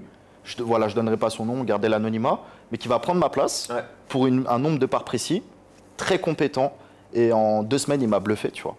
Donc, et je pense que c'est genre. Tu as des bons résultats déjà, t'as un bon feedback. Résultats, des tweets meilleurs que moi, la stratégie, les propositions d'idées, les sondages clients. Cool, tu vois, c'est bien. Ça fait plaisir. Et ça, typiquement, ce genre de profil, d'ailleurs la personne que je remercie, ce genre de profil-là, pour ton tool de CTR, Ouais, ça peut le faire aussi, ouais, clairement. c'est Mais quelqu'un de déjà, déter je hein, vais- qu'il te faut. Hein? Quelqu'un de motivé. La motivation vaut plus que la compétence Ouais. pour ce genre de truc. Mais en fait, le seul Ouais, mais t'as raison, en fait, la personne peut faire de la promo et tout, mais ouais. Il y a toujours un espèce de côté où c'est dans un coin de ta tête, tu vois. Et si t'enlèves ça d'un coin de ta tête, il y a d'autres choses qui peuvent prendre de la place et des choses. Enfin, tu peux juste prendre plus de place sur un truc qui est plus important pour toi. C'est pour ça que j'aime bien vendre, parce que comme ça te libère du temps de cerveau à mort, quoi. Et ça t'évite d'avoir cette espèce de pseudo-charge mentale de ah oui, c'est vrai que j'ai cette ligne-là, ah oui, c'est vrai que j'ai ça, j'ai un comprends. peu de gestion, etc. etc. La charge mentale, c'est le pire. Donc, ouais, et en fait, si tu libères tout, tu vois, progressivement, que tu enlèves le CTR, que tu enlèves ça, etc., à la fin, il ne te reste plus que l'activité essentielle, et là, tu peux vraiment tout donner là-dedans. Donc, ça serait le but, mais c'est beaucoup plus difficile à faire qu'à dire. Bah, si tu ne te vois pas dans un an, tu te dis, je pense, là on en parle maintenant, dans un an, si je fais 3 cas par mois avec la plateforme de CTR, je suis content, mais j'ai pas fait mes objectifs en termes de branding, d'abonnés, de followers et tout. Enfin, si comment dire, cette structure, ce conditionnement t'intéresse pas, autant le revendre. Hein. Autant le revendre Je me dis, avec l'expertise, ouais. la méthodo. Ouais, c'est ça, et puis de l'assistance, évidemment, que tu continues de la promotion, enfin bref, il y a plein Ouais. de possibilités, tu vois. Mais je pense que, ouais, il y a. C'est pas, le SaaS, c'est pas le truc qui m'excite le plus, en fait. Assez simplement, c'est pas un univers qui m'intéresse énormément. C'est complexe, hein. Comme l'édition, en fait, c'est un domaine dans lequel j'ai tellement travaillé que je le connais par cœur, mais c'est pas le truc qui m'excite le plus à l'heure qu'il est. Ouais. Les trucs que j'aime bien, c'est de la relation client, du high ticket et du branding sur YouTube, quoi. C'est les trucs qui me font kiffer à l'heure qu'il est. Donc, Bah, il faut revendre. ouais. C'est ce que je me dis aussi. Tu peux revendre, garder des parts, ouais, continuer à tu vois, faire la pub, mais Ouais. au moins, à aucun moment, personne ne te fait chier avec le SAV, c'est plus mon truc, avec quoi, une tu question vois. technique et tout. Ouais. Je me dis que. Voilà. C'est Ouais. la situation dans laquelle je suis à l'heure qu'il est. Mais c'est. Il y a un truc que j'entends souvent et qui est vrai. Faut pas chercher à vendre à tout prix. Dans le sens où, si t'as pas la possibilité psychologique de te dire, au pire, je m'en vais et je vends pas, Ouais. et bah tu vas finir par vendre un rabais, par vendre des trucs pas terribles. Ah, c'est sûr. Donc je préfère être dans une dynamique où je me dis, bon bah vas-y, je vais peut-être vendre un moment, tu vois. Potentiellement avant la fin de l'année, j'ai vendu. Mais si c'est pas fait, c'est pas grave. Non, mais là, de toute façon, tu auras des propositions. Ouais, je pense. Là, l'annonce, elle est passée. Là, le plus dur, ce sera de prendre du temps pour traiter les propositions. Ah ouais, et c'est tant mieux parce que tu as travaillé ton audience. Ouais. Et c'est un des cadeaux, c'est que bah, là, tu as les opportunités, associer, revendre, prendre un gros billet et faire Ouais. que de l'affiliation quand tu vas en parler dans tes vidéos et tes Ouais. confs. D'ailleurs, Donc, je vais ouvrir l'affiliation sur le manip de CTR Ok. dans l'idée. Peut-être que quand la vidéo sortira, ce sera réglé. Donc, Magnifique. n'hésitez pas si vous voulez faire de la promotion, c'est toujours avec plaisir. Super, mais en tout cas, on a passé la petite partie au moins pour le shop de CBD, Mhm. pour le CTR, et c'était pas du tout prévu. Non, c'est vrai. Et pour revenir à la question de base, equity, donc moi, beaucoup de one-shot, Ouais. mais bah là, de plus en plus, en fait, il y a plein de configurations possibles. Mais si demain, comme toi, je pars dans cette vision-là, à me concentrer pour déverser un maximum de valeur, YouTube, conférences, Ouais. en ligne, physique, bref, omniprésence, Ouais. ce que j'essaye de faire depuis quelques années, et ce qui marche bien, parce que l'omniprésence peut gaver, mais potentiellement, quand on parle de SEO, on pense à toi. Donc ça gave un peu l'audience, mais si tu arrives toujours à te renouveler en termes de contenu, ça c'est cool, tu vois. Ouais, et puis il y a des fois où ça gave un peu, mais honnêtement, je trouve que ça va, quoi. On n'a Ouais. pas une omniprésence qui est abusive non plus. Non, j'essaye On de... n'est pas à une vidéo par jour, tu vois. Ouais. Omniprésence sans être clivant, parce que être clivant, c'est la facilité. Tu divises tout le monde et les gens qui t'aiment, ils sont fans absolus, tu vois. Et je veux pas tomber dans ça. Ouais, je sais que tu veux pas tomber dans ça. Même si, gros, les white hat SEO là, non, je déconne. Non, il faut être ensemble, mais pas être clivant. Ouais. Et je pense que c'est ton cas aussi. Ça se voit. En fait, je pense qu'on est un peu différent là-dessus, dans le sens où toi, tu veux vraiment pas être clivant. Ouais. Genre, Et c'est et ça se voit, je me souviens, plusieurs fois on a enregistré, tu te dis putain, non, je devrais pas dire ça parce que ça va être clivant. Mais Tu grave. as toujours peur d'être clivant. Ouais. Moi, je veux pas être clivant pour être clivant, mais je dis ce que je pense, quoi, tu vois. Si les gens ils sont d'accord ou pas d'accord avec moi, c'est ok. Mais je vais pas aller chercher à être le plus clivant possible pour aller créer de l'audience, pour aller faire ces trucs-là, tu vois. Je fais les choses naturellement et Ouais, j'essaie naturellement. d'être transparent et voilà, quoi, tu vois. Mais je me coupe pas dans ce que je dis non plus. Il y a des sujets que j'aborde pas parce que j'ai pas envie de les aborder. Enfin, typiquement, voilà quoi. Mais Je pense à David Blackett par exemple qui est clivant pour être clivant. Hyper clivant, ouais. Tu vois, c'est son Et fonds de commerce. c'est un très bon cas d'étude, David Ouais, Blackett. il est trop fort dans ce qu'il fait. Trop Tu fort. vois, c'est Bien trop sûr. bien, il fait ça trop bien. Et tu vois qu'il est trop fort parce que les gens qui l'aiment pas, ils l'aiment vraiment pas. Ouais, il le déteste vraiment. Mais c'est que les réseaux, tu vois, c'est pas la vraie vie. Les gens, ils sont trop matrixés. Et au final, derrière, qui a raison, bah, c'est lui parce qu'il a réussi à diviser. Ouais. Les gens qui l'adorent beaucoup. Ouais. Les gens qui le détestent beaucoup. Et les vraies personnes qui ont du succès, c'est ça. Politique, star ou autre. Soit tu aimes pas. Ouais. Bah franchement, ouais, et ce qui est fort, c'est que même les gens qui l'aiment pas, ils en parlent. Et ouais. Et bah ouais. C'est de la pub gratuite, quoi. Complètement. Et c'est ça, t'as des gens, ils veulent faire le buzz, être clivant, mais c'est mal fait. Ouais. Et lui, c'est très bien fait. Et c'est une trame qu'il adopte depuis des années. Ouais. Enfin, depuis peut-être 2-3 ans et qu'il a toujours adopté. Ouais. C'est pas un moment, il parle de politique, après le lendemain, il change d'idée, de truc. Ouais. Quand tu dis un truc, tu l'assumes. Non, Et oui, il y a est trop de très gens fort qui. Voilà, ils disent un truc après, non, mais désolé, je voulais pas. Ouais. Faut assumer, sinon, laisse Tu tomber. sens- et c'est marrant parce que tu as 50 qui s'y essayé un peu et qui l'a fait un peu, Ouais. mais tu sentais que c'était un peu. Je pense que c'était. C'était du testing, je pense. Ouais, je pense que c'était du testing et je pense qu'il voulait pas être clivant au fond. Ouais. Parce qu'en fait, être clivant, mec, c'est accepter d'être détesté par 50% des gens qui te suivent, tu vois. Bien sûr. Et c'est violent. Enfin, je pense que David, mec, il doit recevoir des messages tout le temps et des gens qui l'insultent et qui disent que c'est un singe. Enfin, tu vois, c'est n'importe quoi. Et... Après, je pense de son côté, il doit avoir 10 messages de remerciement pour un message de haine, tu vois. Ah, je pense que David, mec, il est peut-être pas à 50-50, mais tu vois, il a quand Je même pense pas, En termes de messages de vraies personnes qui s'adressent directement, parce que les gens, ils parlent derrière, mais ça n'a Ouais, pas d'impact, c'est tu vois, vrai, ça n'a pas de c'est valeur. vrai, c'est vrai, Mais c'est en vrai. direct, Ouais, non, je pense que c'est 10 merci pour un connard, tu vois. ouais. Bah écoute, David, commente la vidéo et dis-nous Ouais, c'est donne-nous combien les pour stats. combien. Non, mais franchement, c'est des très bons cas d'études marketing. Hein. Ah ouais. Et je pense qu'en fait, quand Asynchrony l'a fait, c'était un peu. Enfin, moi, si je le faisais, mec, je me sentirais trop mal d'avoir ces messages de haine parce que c'est toujours ce qui fait le plus mal au cœur. Tu vois, des gens qui disent ouais, mec, tu dis n'importe quoi, nanana. Ça te fait douter, tu vois, c'est horrible et tu devrais pas douter, mais. Moi, je pense la que c'est bien réalité, pour c'est se que tu forger. doutes quand même, quoi. C'est bien de ouf pour se forger. Ah ouais, tu Mec, penses- la vie, la c'est société actuelle, là, on est en Asie et on Ouais. voit que dans la rue, tu vois, ils bossent. Ouais. S'ils se donnent les moyens, sinon, il n'y a rien derrière, il n'y a pas Ouais. d'aide. En France, la société, elle est. Bah, tu le sais, la société, la célèbre citation qui est répétée à chaque fois, mais une société faible donne des zones faibles, tu vois. Ouais. Et je pense que être détesté par des gens, T'as pris trop de contenu masculin dans la tête. grave. Non, non, moi je suis pas dans la pilule, je suis pas dans le masculinisme ou je ne sais, tu vois. Je suis Red pill, pas, Game Corday, je suis tu veux pas du finir. tout dans ce délire en plus, tu vois. Regarde comment je suis sapé, il n'y a pas de costard là. C'est vrai. Mais la réalité, c'est sûr qu'une société où c'est facile, bah ça donne des zones faibles. Et les sociétés compliquées, mec. Et des fois dans mes décisions, putain, je me dis, attends, là je vais broyer du noir pour un mec qui aime pas mon contenu, qui truc, alors qu'il y a peut-être 70 ans, il y a mon grand-père ou arrière-grand-père qui est mort dans le champ de mine, tu vois, ou le champ de Ouais. bataille, mec.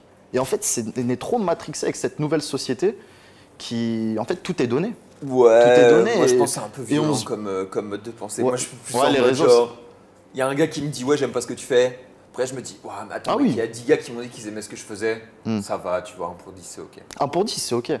Mais ce que je veux dire, après, nous, de notre côté, comment réagir? Parce que là, c'est que le début. Ouais. Mais demain, si tu veux monter en visibilité, monter en échelle, plus tu es connu, plus tu vas être insulté. Ouais, c'est ouais, normal. Ouais, c'est sûr. Les Mais il y a un gens, moment où ils- ça. Plus ça va, plus tu t'y fais, je trouve aussi. Et plus tu t'y fais. Ouais, c'est Et je trouve que c'est un bon moyen de se donner plus de courage, Ouais. de se tester, de mieux se connaître soi-même. Ouais. C'est pas simple, d'être mais visible. ouais. Parce que la Bah, tu te majorité, rends vulnérable en fait. tu te rends vulnérable et la majorité des gens compétents qui pourraient faire des vidéos, se faire un personal branding, ils osent pas le faire parce qu'ils veulent pas qu'on parle mal d'eux. Mm. Mais quelqu'un qui va parler mal de toi, il te connaît pas, c'est un couillon, tu vois. Donc ça a aucune valeur. Ouais. Non, je suis d'accord avec toi. Je suis d'accord avec toi. Et alors qu'il est, si tous les gens compétents. Et c'est dommage parce que faisaient c'est une le. vidéo YouTube pour faire voir leur niveau de compétence, mec, ça serait monstrueux le contenu qu'on aurait sur internet. Ah, après, mais, on aurait plus de. Non, on aurait plus de business. Ah non. Non, non, je déconne. Non, mais faut dire les choses. C'est le problème numéro 1 qui bloque les gens. Ouais. C'est un truc de fou. Il y a 5 ans, je passais pour le marginal de fou à faire des vidéos sur YouTube, à faire des lives. Aujourd'hui, ça devient même la norme. C'est la Et norme. les gens qui me critiquaient, et je le sais même en off, aujourd'hui, ils font des shorts. Ouais. Ok, il y a peut-être 10 likes, donc ça marche pas des masses. Ouais. Mais ils me critiquaient il y a 5 ans. Et 5 ans après, ils se sont dit, en fait, j'aurais dû prendre le train. Je l'ai pas pris, j'essaye de le faire. Mais C'est vrai, mec, t'as été fort. Hein. non, après, je m'envoie pas des éloges. Mais ce que je veux dire, c'est Bah, si moi, tu je t'envoie critiques. des éloges, mec, hein, t'as été fort. Ouais, c'était pas forcément évident. Mais si tu critiques, ne le fais pas, tu vois. Si tu changes pas de. Je suis d'accord. Après, T'es en fidèle 5 à ans, toi-même. le monde, il a changé, quoi. Tu vois, Il a changé de fou. Mais je suis d'accord que les gens, ils étaient dans une. Ils auraient pas dû critiquer. Enfin, je pense que parler des autres mal, c'est pas. Après, le changement fait toujours peur. Une fois qu'il a adopté, c'est la normalité. Et en fait, tu sais, un domaine qui arrive beaucoup du texte, le mettre en vidéo, ça paraît tout de suite te le dégrader. Un modèle qui est complexe comme le SEO, le mettre dans des TikTok, ça paraît le dégrader, tu vois, etc. Et c'est vrai, tu es obligé de le dégrader pour le faire rentrer dans une vidéo de 30 secondes avec un hook de bâtard, tu vois. Bien sûr. Donc, Surtout, c'est le hook qui fait les vues. Tu es obligé de le dégrader. Bon, bah voilà, maintenant, on va le dégrader et puis on va essayer d'approfondir après plus tard, hein, mais bon. J'aimerais bien faire des TikTok SEO. J'avoue que c'est le truc qui me ferait kiffer. Là. Là-bas, c'est le meilleur moyen de se faire insulter. Mais par contre, parce que TikTok, c'est une autre audience que Twitter encore. Demain, toi, t'arrives, tu fais des TikTok. Les gens alors qu'ils ont du respect pour ta connaissance technique. Ouais. Tu vois, ils savent que t'es pas un bouffon. Si tu fais des TikTok avec des hooks de ouf, est-ce que tu penses que les gens ils vont être vénères? Ouais, les gens vont être un peu vénères. Déjà, c'est pas les mêmes gens. Ouais. Et tu vas dans une vidéo TikTok, les plus virales, c'est celles qui ont le plus de commentaires. Ouais. Et ceux qui font le plus de commentaires, c'est des insultes souvent ou c'est des moqueries. Et c'est ça, tu vois, c'est l'algorithme de TikTok, il est comme ça. Horrible. C'est un truc de fou. Mais bon, tu vois les gens qui commentent, ils font une faute par mot. C'est pas l'audience que je veux viser. Moi, c'est pour ça que je reste sur des formats longs. Ok. Ouais, c'est le format quali. Hein. Il y a quand même une différence de audience, de niveau social, quoi qu'on en dit, entre la majorité, je parle pas des exceptions, majorité sur du format long et du format court. Ouais. Oussama Hamar, les commentaires sur les formats longs, c'est pas les commentaires sur les formats courts. C'est sûr. Et ça touche pas les mêmes personnes. Et puis après, l'appréciation et le niveau d'engagement d'un gars qui a passé 1h30 avec toi versus un gars qui a passé 40 secondes. C'est clair. Parce que quelqu'un qui ne s'intéresse pas à l'entrepreneuriat, au professionnalisme, s'il n'y a pas plein de montage, du dynamique, de la dopamine à fond, il va se barrer de la conférence d'une heure de Oussama. Ouais. Par contre, il va scroller sur le short de 30 minutes, de 30 secondes où il dit qu'il a rencontré le Yakuza, tu vois. Putain, la conférence d'une heure, ça c'est à l'ancienne 2013, The Family et tout quoi. Les meilleures conférences, mec. Ouais. Les gens, ils ont trop la mémoire courte. Vraiment, Oussama, c'est la personne qui a le plus inspiré d'entrepreneurs en francophonie. C'est que c'est trop marrant parce plus que Xavier Niel ou n'importe qui. Ouais,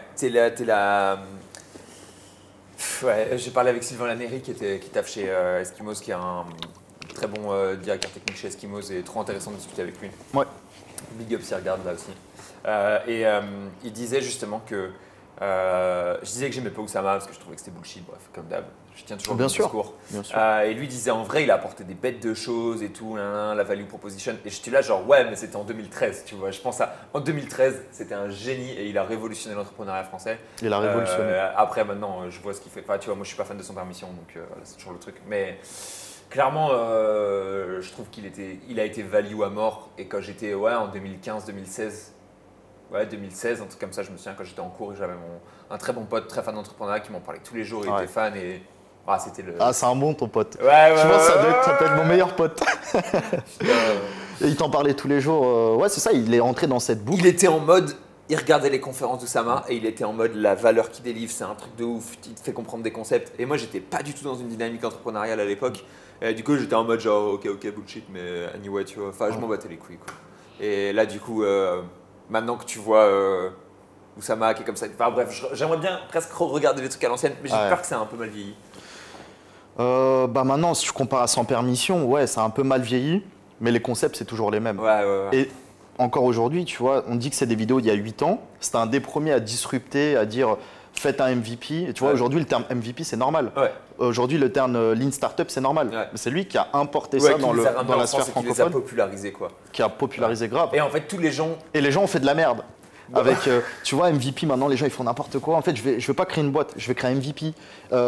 Tu vois, ils ont perdu, en fait, le sens originel du MVP, qui est de faire un produit peut-être en un jour et de le marketer pendant une semaine. Ouais. Et voilà, de toute façon, tu donnes un concept. Et plus tu vas le donner à plein de gens, plus le concept va être changé, va être interprété. Etc. Mais bon, il va évoluer aussi, c'est l'avantage. Il évolue. Il va aller vers du mieux aussi à un moment ou à un autre. Bien sûr. Ouais. Mais en tout cas, ça a pas mal vieilli parce que même encore aujourd'hui, tout le monde qui veut faire une start-up, ou en tout cas ceux qui n'ont pas trop d'expé, vont passer 1 an avec le Pôle emploi à créer une plateforme technique et 1 semaine pour trouver un client. Ouais. Alors ça doit être l'inverse, c'est une semaine la technique et 1 an à trouver des clients. C'est 1 semaine pour trouver des clients. Ensuite, tu fais la technique. Et ensuite tu refais les clients. Exactement, de fou. Et donc, comme quoi, ça n'a pas si mal vieilli parce que c'est des concepts essentiels. Je pense au niveau formatage, dans le sens où c'est des conférences à l'ancienne, plus des. Tu vois, en fait, je pense que les concepts qu'il va te donner avant, ils sont redonnés maintenant sous des meilleurs angles, mieux marketés, mieux expliqués, etc., etc. Je pense qu'à l'époque, par contre, c'était révolutionnaire. Ouais, c'était révolutionnaire. Et moi, je me souviens, j'avais 17-18 ans, je venais d'avoir mon bac, il y a eu les vacances d'été. Ensuite, j'ai travaillé pendant 1 an.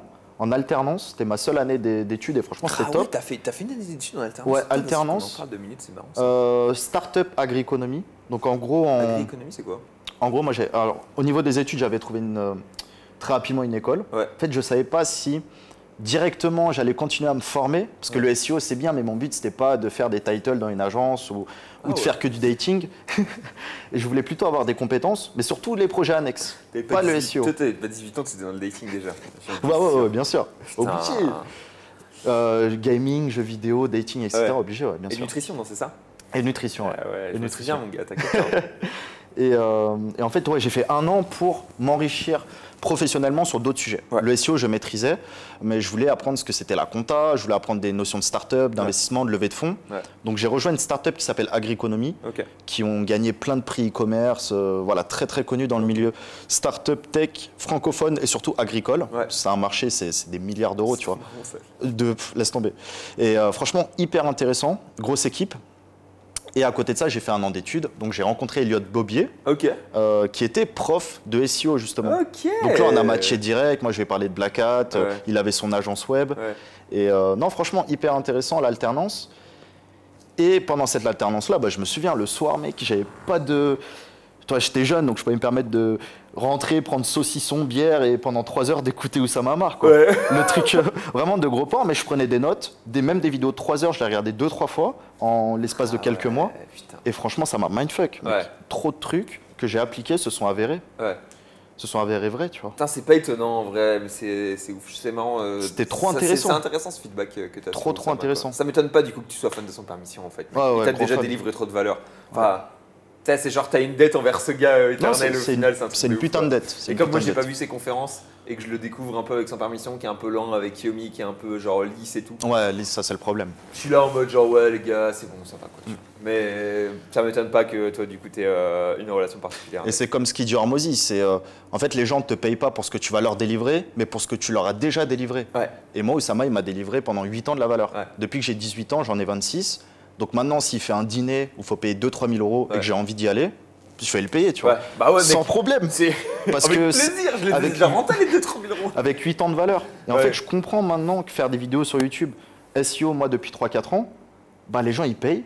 Des fois, ils consultent les formations, mais à moitié ou un tiers. Mais en fait, ils me payent pour aussi me remercier de tout ce qui a été fait sur ces dernières années. Il faudrait que tu fasses un Better Call Ous et que tu lui dises juste franchement merci Ous. Merci frérot, allez, bye. Allez, profite bien de ta demi-heure gratos. Bon. Grave. Ça serait pas mal à faire ça.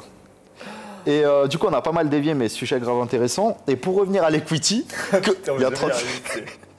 En gros, on en revient toujours au focus. C'est, par exemple, pour le SEO, c'est soit, on en parlait il y a 3 jours, soit tu fais du netlinking pour plusieurs sites. Donc en fait, tu fais une seule tâche pour plusieurs boîtes, soit tu fais plus ou moins toutes les tâches d'une même boîte. Donc là, tu es dans 2 formats de focus différents. Et toi et moi, par exemple, on aspire beaucoup plus à faire un peu du MrBeast version SEO, même si c'est très ambitieux. C'est vrai. Mais mec, c'est exactement vrai ce que tu dis, c'est vraiment drôle, quoi. Tu fais de l'expertise, de l'entertainment, du divertissement, donc si tu arrives à lier les deux. Le MrBeast du SEO. Le MrBeast du SEO, tu sais, c'est cringe, mais c'est réel, quoi. Ouais. Non, mais nous, avec 3000 abonnés, laisse tomber. Mais ce que je veux dire, c'est que c'est le format qu'il a adopté et de plus en plus de personnes vont dans ça. Il développe l'audience, il fait du contenu. Et après, son audience, donc, qui est mass market, très, très différente de la nôtre, qui est, nous, très, très nichée, expertise, etc., B2B, lui, il fait un maximum d'audience. Et après, il prend de l'equity chez des gens où il développe ses propres produits. Et le meilleur moyen d'être riche pour lui, c'est de faire une boisson, c'est de faire un paquet de chips, un truc que n'importe qui peut acheter. Parce qu'ils aiment MrBeast. Il disait un truc qui était super intéressant. Il disait, là, alors qu'il est, lui, il est obligé de développer ses propres produits parce qu'il n'y a plus personne qui peut payer ses taux. Ok. En fait, oui, putain, dans la vidéo. Le sponsor devient trop cher pour 98% des entreprises du monde. Et du coup, ça devient compliqué pour lui de trouver des sponsors. Et donc, en fait, il est obligé de mettre ses produits parce qu'il n'a pas le choix s'il veut gagner de l'argent.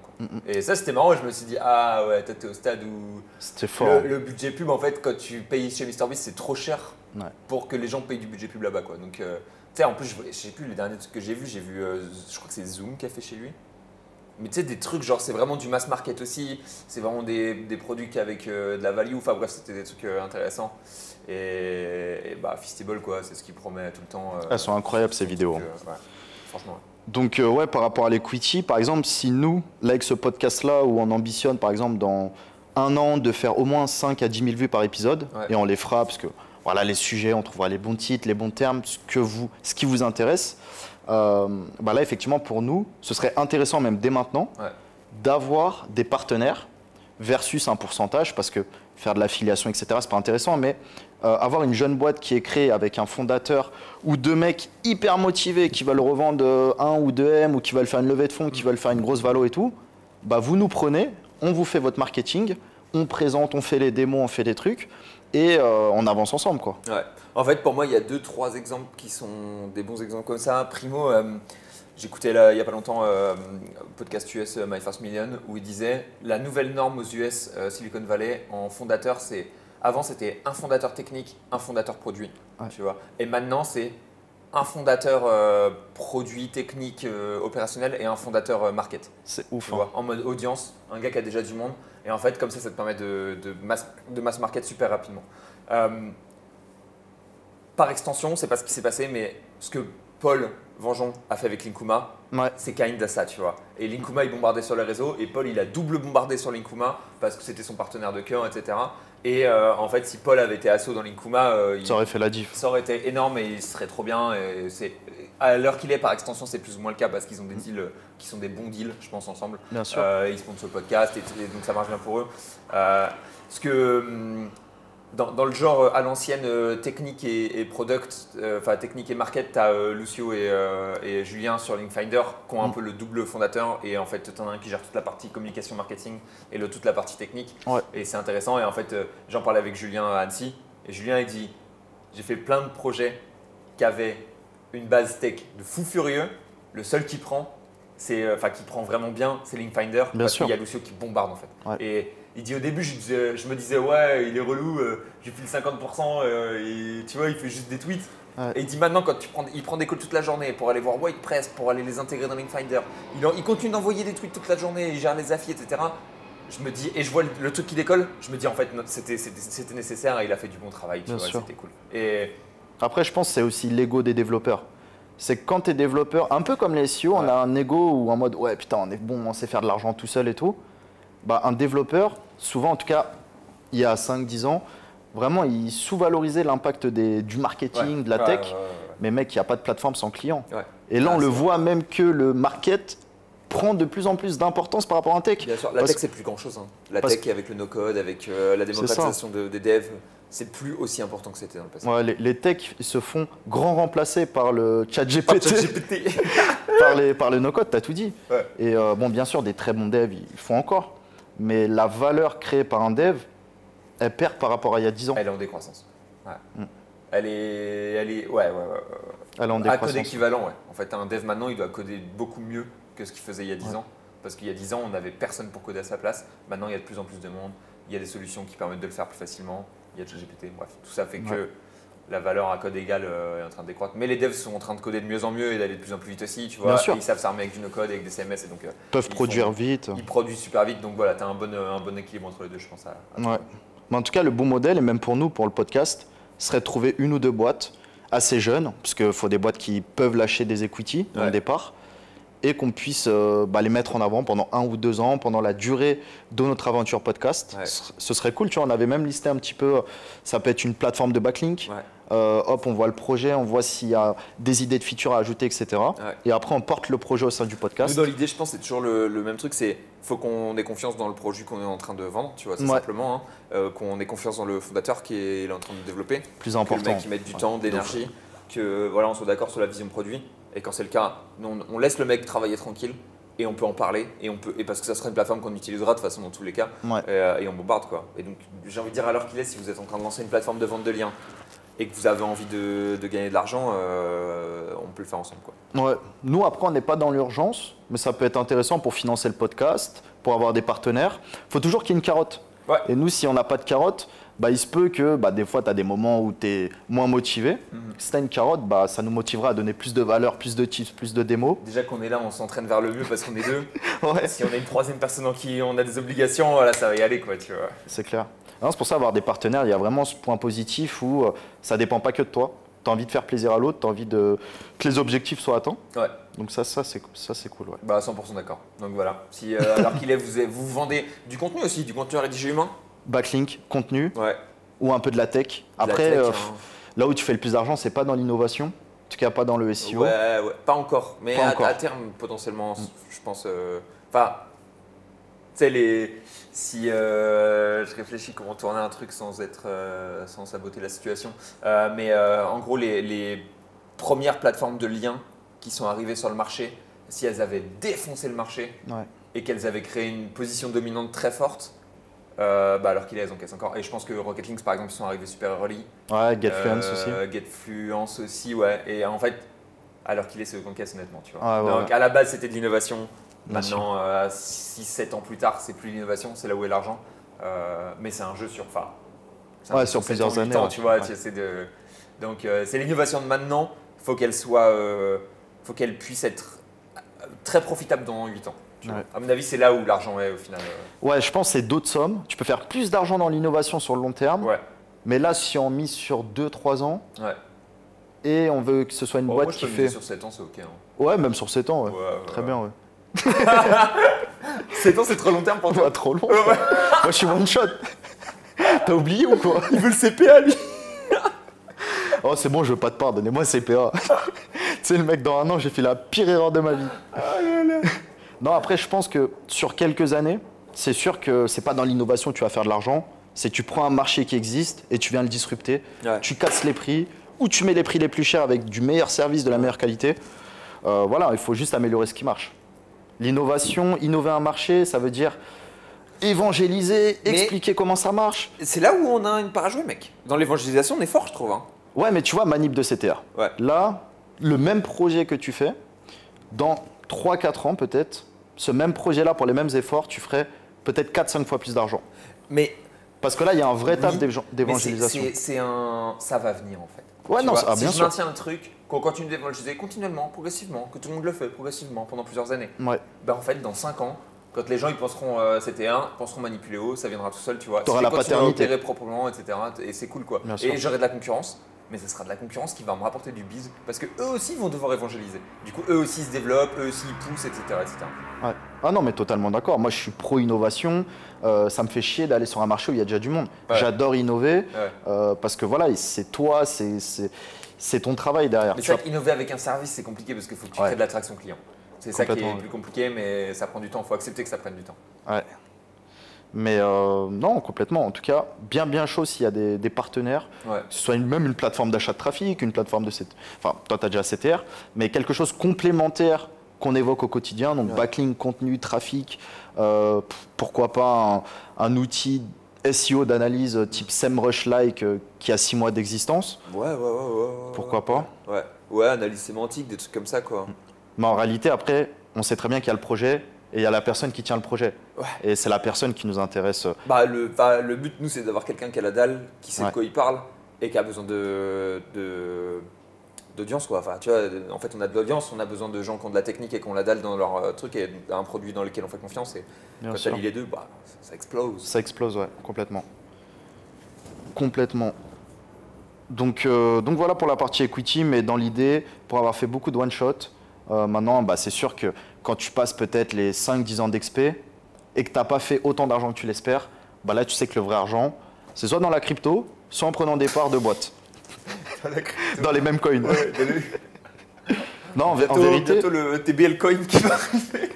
non, mais c'est con, mais le moyen le plus rapide, et c'est très dur de le dire et de l'admettre, mais le moyen le plus rapide, en partant de zéro pour faire des millions, c'est la crypto, mec. Maintenant, actuellement, c'est compliqué, mais tu n'as jamais eu autant de personnes qui sont devenues millionnaires Ouais. grâce à la crypto en quelques années. Avec le Web 3, Le moyen le plus rapide aussi de passer de millionnaire à zéro, c'est aussi la crypto. c'est aussi la crypto. Ouais. De ouf. Ah bien sûr, de toute façon, les mecs ont un coup de chance, comme au loto. Ouais. Comme il dit, tu gagnes. Tu arrives au niveau 70, mais le niveau de résolution de problème, tu es au niveau 1. Ouais. Donc tu vas tout perdre. Que quelqu'un comme nous, peut-être, qui financièrement est au niveau 10, mais niveau XP, résolution de problème, tu es au niveau 30, Ouais. là, quand tu montes au niveau 30, niveau finance, Ouais. tu restes, tu vois. Ouais. Et après, c'est sûr que tu peux monter, tu peux redescendre. Ouais. Mais le Web 3, ça a rendu tellement de gens riches. Ouais, c'est vrai, Voilà. mec. C'est incroyable. C'est vrai, c'est T'as vrai pas qu'il y a eu- beaucoup de gens qui ont gagné beaucoup d'argent. Ouais. T'as pas d'autres exemples en fait en tête? Non, mec. Après, Non, c'est vrai c'est que vrai. le Web 3, c'est très compliqué. Ce que disait également Tugan, c'est que, par exemple, dans le Web 2, c'est plus facile de passer de 0 à 1 million, Ouais. plateforme, SaaS, service ou n'importe. Mais le Web 3, c'est très compliqué. Mais si tu réussis, c'est en plusieurs millions, plusieurs dizaines de millions.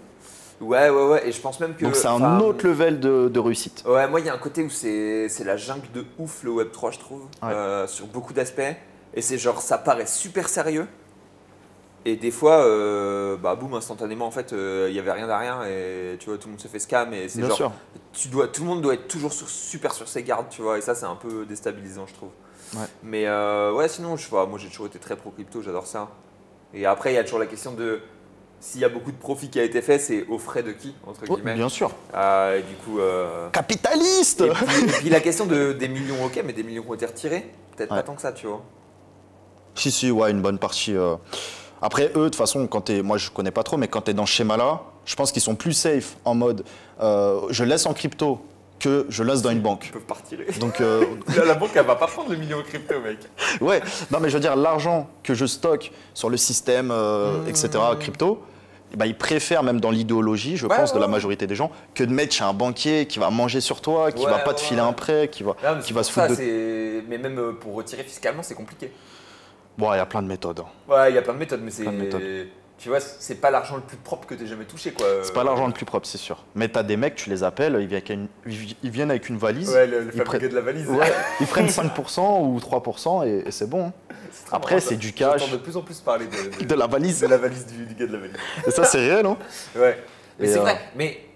enfin, C'est la nouvelle mafia. frérot, t'arrives, tu prends 100 000 balles en cash, mec, tu fais quoi avec 100 000 euros en cash? Ouais, Enfin, il y a des mecs, c'est des millions. Ouais, De ouf. enfin, tu te fais livrer 1 million chez toi en cash, tu fais quoi avec 1 million en cash? Tu sais, alors que tu peux pas déplacer d'argent, tu vas pas acheter un appart en cash, tu peux pas. Enfin, il y a plein de En trucs qui Thaïlande, il y en a, ils achètent des condos en cash. sont- Ouais, mais Je acheter pense un même à condo, Malte. Ouais. À Malte, tu peux acheter en crypto, peut-être. Ouais. Tout ce qui est beach club, restaurant, bar. Putain, Je sais pas si- paye ton beach club au crypto. Ah la dinguerie. Allez, mets d'Asie crypto, bam. Au Médasia, ouais, grave. Mais en tout cas, ouais, crypto, truc de fou. Ça a rendu plein de gens millionnaires. Moi, Ouais. je connais pas du tout. Mais si demain, voilà, je dois faire table rase, tout abandonner, etc., et me reformer dans une chose, et si je veux faire de l'argent, ouais, crypto, finance, Web3, hein. Ouais. C'est là où il y a de l'argent, mec. Je connais aucun financier qui est pauvre. Je connais aucun trader qui est pauvre. C'est vrai ça. Donc, Non, ça c'est sûr. Et t'as des opportunités qui sont bonnes. Après, moi je trouve que t'as un facteur chance qui est énorme. T'as un facteur. c'est très compliqué. C'est très compliqué. T'as plein de choses. J'ai travaillé dans une boîte qui faisait beaucoup de crypto. Hein. Et il y a une partie du système, par exemple, qui était construite sur le fait de sortir des pre-sales. Donc en gros, ils sortaient un coin, ils Ouais. le marketaient et ils le vendaient ce qu'ils appelaient over the counter. Donc en gros, ils ont un stock de, je sais pas. Ils ont une supply à 100%, ils vont vendre 50% de la supply comme ça, genre à un prix fixe, tu vois. Donc là, le but, c'est simplement d'écouler des trucs en vendant du rêve, en disant, genre, tu l'achètes à 50 centimes, mais t'inquiète, il va valoir 1 euro à la fin de l'année. Comment est-ce qu'ils faisaient ça? Ils possédaient plein de médias crypto, Ok. et du coup, ils mettaient de la promotion. C'est quoi la meilleure crypto? Allez hop, ils envoyaient Discover crypto, Ah ouais. tel coin, il a fait 10 millions, hop là, tu vois. Et Tu en fais fait, tout ils créaient pumper. de la FOMO pour pump leur Ouais. propre coin, et ensuite, ils mettaient tous leurs coins direct, 1, 2, 3, 4, 5, 6, tu vois. Et donc, en fait, tout ce qu'ils vendaient, et du coup, eux, ils vendaient même des fois 100% de la supply, c'était des dingueries. Et il y a aussi des trucs où ils ont fait des systèmes, par exemple, où ils vendent rien, ils envoient tout en Fairlunch, donc en gros, ils mettent tout en ligne directement. Et du coup, là, c'est vraiment le cours pour le cours. Mais à chaque fois, ils savent très bien ce qu'ils mettent en libre service. Ils savent très bien quelle partie ils gagnent, qu'ils gardent. Ils savent très bien les moments où ils pumpent pas artificiellement, mais en fait, ils envoient dans les médias, quoi. Ils bourrinent en media buy, etc. Et du coup, ils savent les moments où ils pumpent. Ils savent les moments où ils arrêtent de pump. Hop là, vas-y, on va couper maintenant. Tu vois, ils vendent plein de trucs.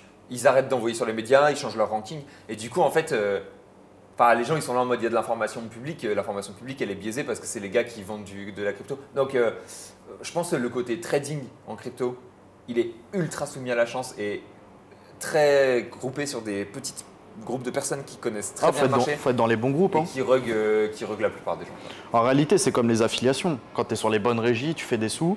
Parce que déjà, tu as accès à des exclusivités, des produits. Ouais, Et sur les mêmes coins, sur le trading, parce que qui est complètement différent, tout le trading, le copy trading, le scalping, etc. Voilà, il y a plein de trucs différents. Mais déjà, si tu as le réseau, bon bah. le truc c'est que en affi, si t'es pas sur la bonne affi par exemple, Ouais. ou t'es pas dans le bon groupe, dans la bonne dynamique, il n'y a pas quelqu'un qui va prendre de l'argent sur ta gueule, tu vois. Alors en crypto trading, si t'as pas la bonne info, il y a quelqu'un qui est en train de s'enrichir sur toi, tu vois. Bien sûr. Et du bien coup, il y a sûr. un côté où si tu penses faire de l'argent en tradant de la crypto et que tu n'as pas la bonne information, que tu penses avoir la bonne info mais que tu l'as pas, tu vas perdre de l'argent. Si tu lances de la FI, tu vas perdre de l'argent, mais tu vas pas vraiment perdre de l'argent, tu vas perdre du temps beaucoup en fait en général. Si tu lances de la FI et que tu pars dans une dynamique mais qu'en fait c'est pas la bonne parce que ton partenaire il va te voler, tu vois par exemple, il va pas te payer. Après, je comprends. Après, ceux qui posent en crypto, par exemple, où c'est très volatile, bah tu perds. Mais si tu gagnes fort. En théorie. Ouais. Donc en fait, c'est ça. Je sais plus qui disait ça, mais quand tu perds, c'est des voleurs. Quand tu gagnes, t'es un génie. Tu vois non, mais ça c'est vrai. si tu perds, frérot, t'assumes. Parce que Non, mais- t'aurais dit que t'es un génie si t'avais gagné. Je suis d'accord, mais en gros, C'est du gambling, hein. je te dis ça parce que pour avoir taffé dans des boîtes qui étaient feed par la crypto, c'est un domaine qui est. Enfin, tu vois, mon salaire, il a été payé par de la crypto pendant longtemps. Donc, c'est un domaine qui est pas le domaine le plus sain du monde, quoi. Bien sûr. Après, c'est comme au début du Web 2. Tu sais, t'avais le porn, la pub, les pilules. Ouais. Donc là, c'est un peu c'était la jungle. Le triple P. Exactement. C'était la jungle, comme sur le Web 3 actuellement. Ouais. Mais quand ça va se démocratiser, etc. De toute façon, ce qui est nouveau, ça fait peur. Ouais, parce mais que tu comprends ça- pas ce qui se passe. En fait, le truc, c'est que je suis d'accord, mais le Web 2, il était régulé. Enfin, il était mal régulé au début, mais ça finissait par aller au tribunal, même si c'était 6 ans plus tard, etc. Le Web 3, il est construit de manière à pas être régulé. Et du coup, Ouais. je pense que la jungle, elle est intrinsèquement dedans, tu vois. Après, c'est ça qui fait vibrer les gens. C'est ce qui est cool, hein. Moi c'est pour ça que j'adore ça aussi, hein. Honnêtement, je suis gros fan. Mais si je cherchais à faire de l'argent, je pense que j'irais pas sur du trading crypto parce que je pense que je me ferais scam direct. Par contre, être dev Web3 par exemple, tu vois. Ouais, des Et Web 3. Ouais. En fait, Prendre t'es les dev cookies. Web3, tu fais des trucs ou marketer Web3, je trouve que c'est pas une bonne idée parce qu'alors qu'il est le Web3, il est déjà auto-marketé par les gens qui y croient à 200%. Mais être dev Web3 et être rentré dans des projets, des situations early, etc., t'es déjà pas mal payé parce qu'en fait t'es dev Web3 comme des dev IA, tu vois. T'es déjà bien payé parce que t'es dans une thématique qui est en expansion. Bien sûr. Plus tu rentres early sur des projets qui vont être des gros projets à terme, tu vois, dans 5 ans, dans 10 ans, dans 15 ans, ça va être des trucs qui vont valoir des millions. T'auras des parts dans des situations, t'auras des coins qui vont traîner dans des wallets. Bref, ça finit par être intéressant. C'est rentrer sur. Enfin, tu sais, j'écoutais l'autre fois une interview d'un développeur le CEO de la plus grosse holding de plugin WordPress. Et il disait la chance qu'on a eue, c'est qu'on était sur WordPress. Ouais. En fait, on ne le savait pas au début, mais on était sur une baleine et c'est coquillage sur la baleine, quoi, tu vois. Donc en fait, Bien sûr. je pense qu'être développeur Web3 ou être développeur IA, c'est se mettre en tant que coquillage sur la baleine alors qu'il y a. Ouais. Non, en tout cas, c'est à choisir. Si je fais pas de dev et choisir entre dev, sécurité, donc WordPress, Shopify, etc., et choisir quelque chose de beaucoup plus marginal où bah, ça peut ne pas marcher, mais si ça marche très fort, bah, je prends direct dev IA ou dev Web 3, tu vois. Et justement, plus c'est compliqué de rentrer, plus c'est là que tu as des opportunités. Tout le monde est sur le Web 2, donc peut-être que le Web 2, c'est fini. Et si tu es dev WordPress, spécialise-toi, quoi, en fait. Spécialise-toi, ouais. Tu spécialises sur un thème, tu spécialises sur. Enfin, mec, en fait, t'es à l'heure qu'il est. C'est débile de dire ça, mais tu vois, des WordPress qui tournent sur Generic Press ou sur Astra, par exemple, il y en a beaucoup. Donc, si tu es dev, que tu spécialises sur Astra et que tu spécialises sur, je sais pas, la gestion des images sur un Astra, bah, à l'heure où quelqu'un a un gros Astra et qu'il a un problème sur les images, c'est ton nom qui va sortir, c'est toi qui va arriver, Bien sûr. tu vas pouvoir le chiffrer. Bref, c'est toujours de la surspécialisation, vaut mieux de la surspécialisation que de la sous-spécialisation. C'est clair. Et même en termes de comment tu communiques et marketes ton service, vaut mieux ça, je pense, que d'avoir un côté où je suis dev généraliste, je peux tout faire sur un WordPress. Ouais. Non, simple. Tu vois, Compliqué ça. Hein. ouais, ça te met pas en confiance, quoi. Ouais. Bah, surtout, on se met tous des étiquettes. Ouais. Donc moi je fais SEO Black Hat, demain je vais faire du white. Attends, il fait quoi? Il se fout de ma gueule lui. Il me parle de maillage, mais il connaît pas, c'est un Black Hat. Et en fait on a tous des étiquettes, donc à nous de bien nous marketer et de nous mettre la bonne étiquette. Même si en réalité on est polyvalent, tu vois. C'est marrant parce que tu m'en as parlé au début où je commençais sur le système des je t'ai dit étiquettes. très rapidement il va te mettre une étiquette. Ouais. Choisis-la, tu vois. Parce que... Et c'est marrant parce que toi tu fais super bien ce travail. Je pense qu'à l'heure qu'il est, avec la quantité de contenu que tu bouffes à droite à gauche, tu es super compétent dans tous les domaines. Mais parce que tu as l'étiquette Black Hat, tu n'as pas le choix et tu restes là-dedans. Bien sûr. Et c'est marrant parce qu'à l'heure qu'il est, c'est compliqué pour moi de choisir mon étiquette. Je suis encore un peu en train de naviguer, on en discute tu vois, régulièrement et je suis en train de m'améliorer progressivement sur l'étiquette que je choisis. Mais et en fait, c'est trop marrant parce que j'ai un client qui m'a filé une nouvelle étiquette il n'y a pas longtemps. Ok. Il m'a dit ouais, je vais te faire rencontrer ma team de rédac parce que je vois que tu es vraiment spécialisé dans le contenu, c'est vraiment ta spécialité. Et du coup, je me suis dit ok, bah, maintenant ce client, il m'a filé cette étiquette contenu. Et du coup, il va me garder dans le contenu, quoi. Ouais. Et c'est horrible parce que j'adore le lien aussi. Je suis bon en contenu. Et en fait, même si j'ai confiance dans toutes mes capacités, il va falloir Bien que sûr, je choisisse ma spécialité, tu vois. t'es aussi bon en contenu qu'en netlinking et je peux confirmer, t'es bon sur les deux. Je crois, ouais. Mais pour les gens, ça fit pas. Je pense ouais. qu'il faut C'est un truc de ouf. Hein. où t'es spécialisé, un gambling. Ouais. Et au moins, ça réunit Ouais, un peu je tout. ferai Mais le contenu et le netlinking dans cette thématique-là. Mais ouais, c'est. tu vas te fermer des portes si t'es spécialisé en gambling. Mais t'as pas le choix, faut en faire. Mais t'as pas le choix, de ouf. En fait, ouais. Et il n'y a que comme ça que tu survivras. Ouais. Mais je suis d'accord. Je suis en train de l'apprendre et faut que je le fasse. Ouais. Là, tous les mecs généralistes, ils se font remplacer. Ouais. Les agences 360, bon, bien sûr, ils survivent parce qu'ils ont un carnet client, parce qu'ils arrivent à bien à faire des gros devis, tu vois, donc ça survit bien. Mec, t'es une agence de com, mais c'est temporaire.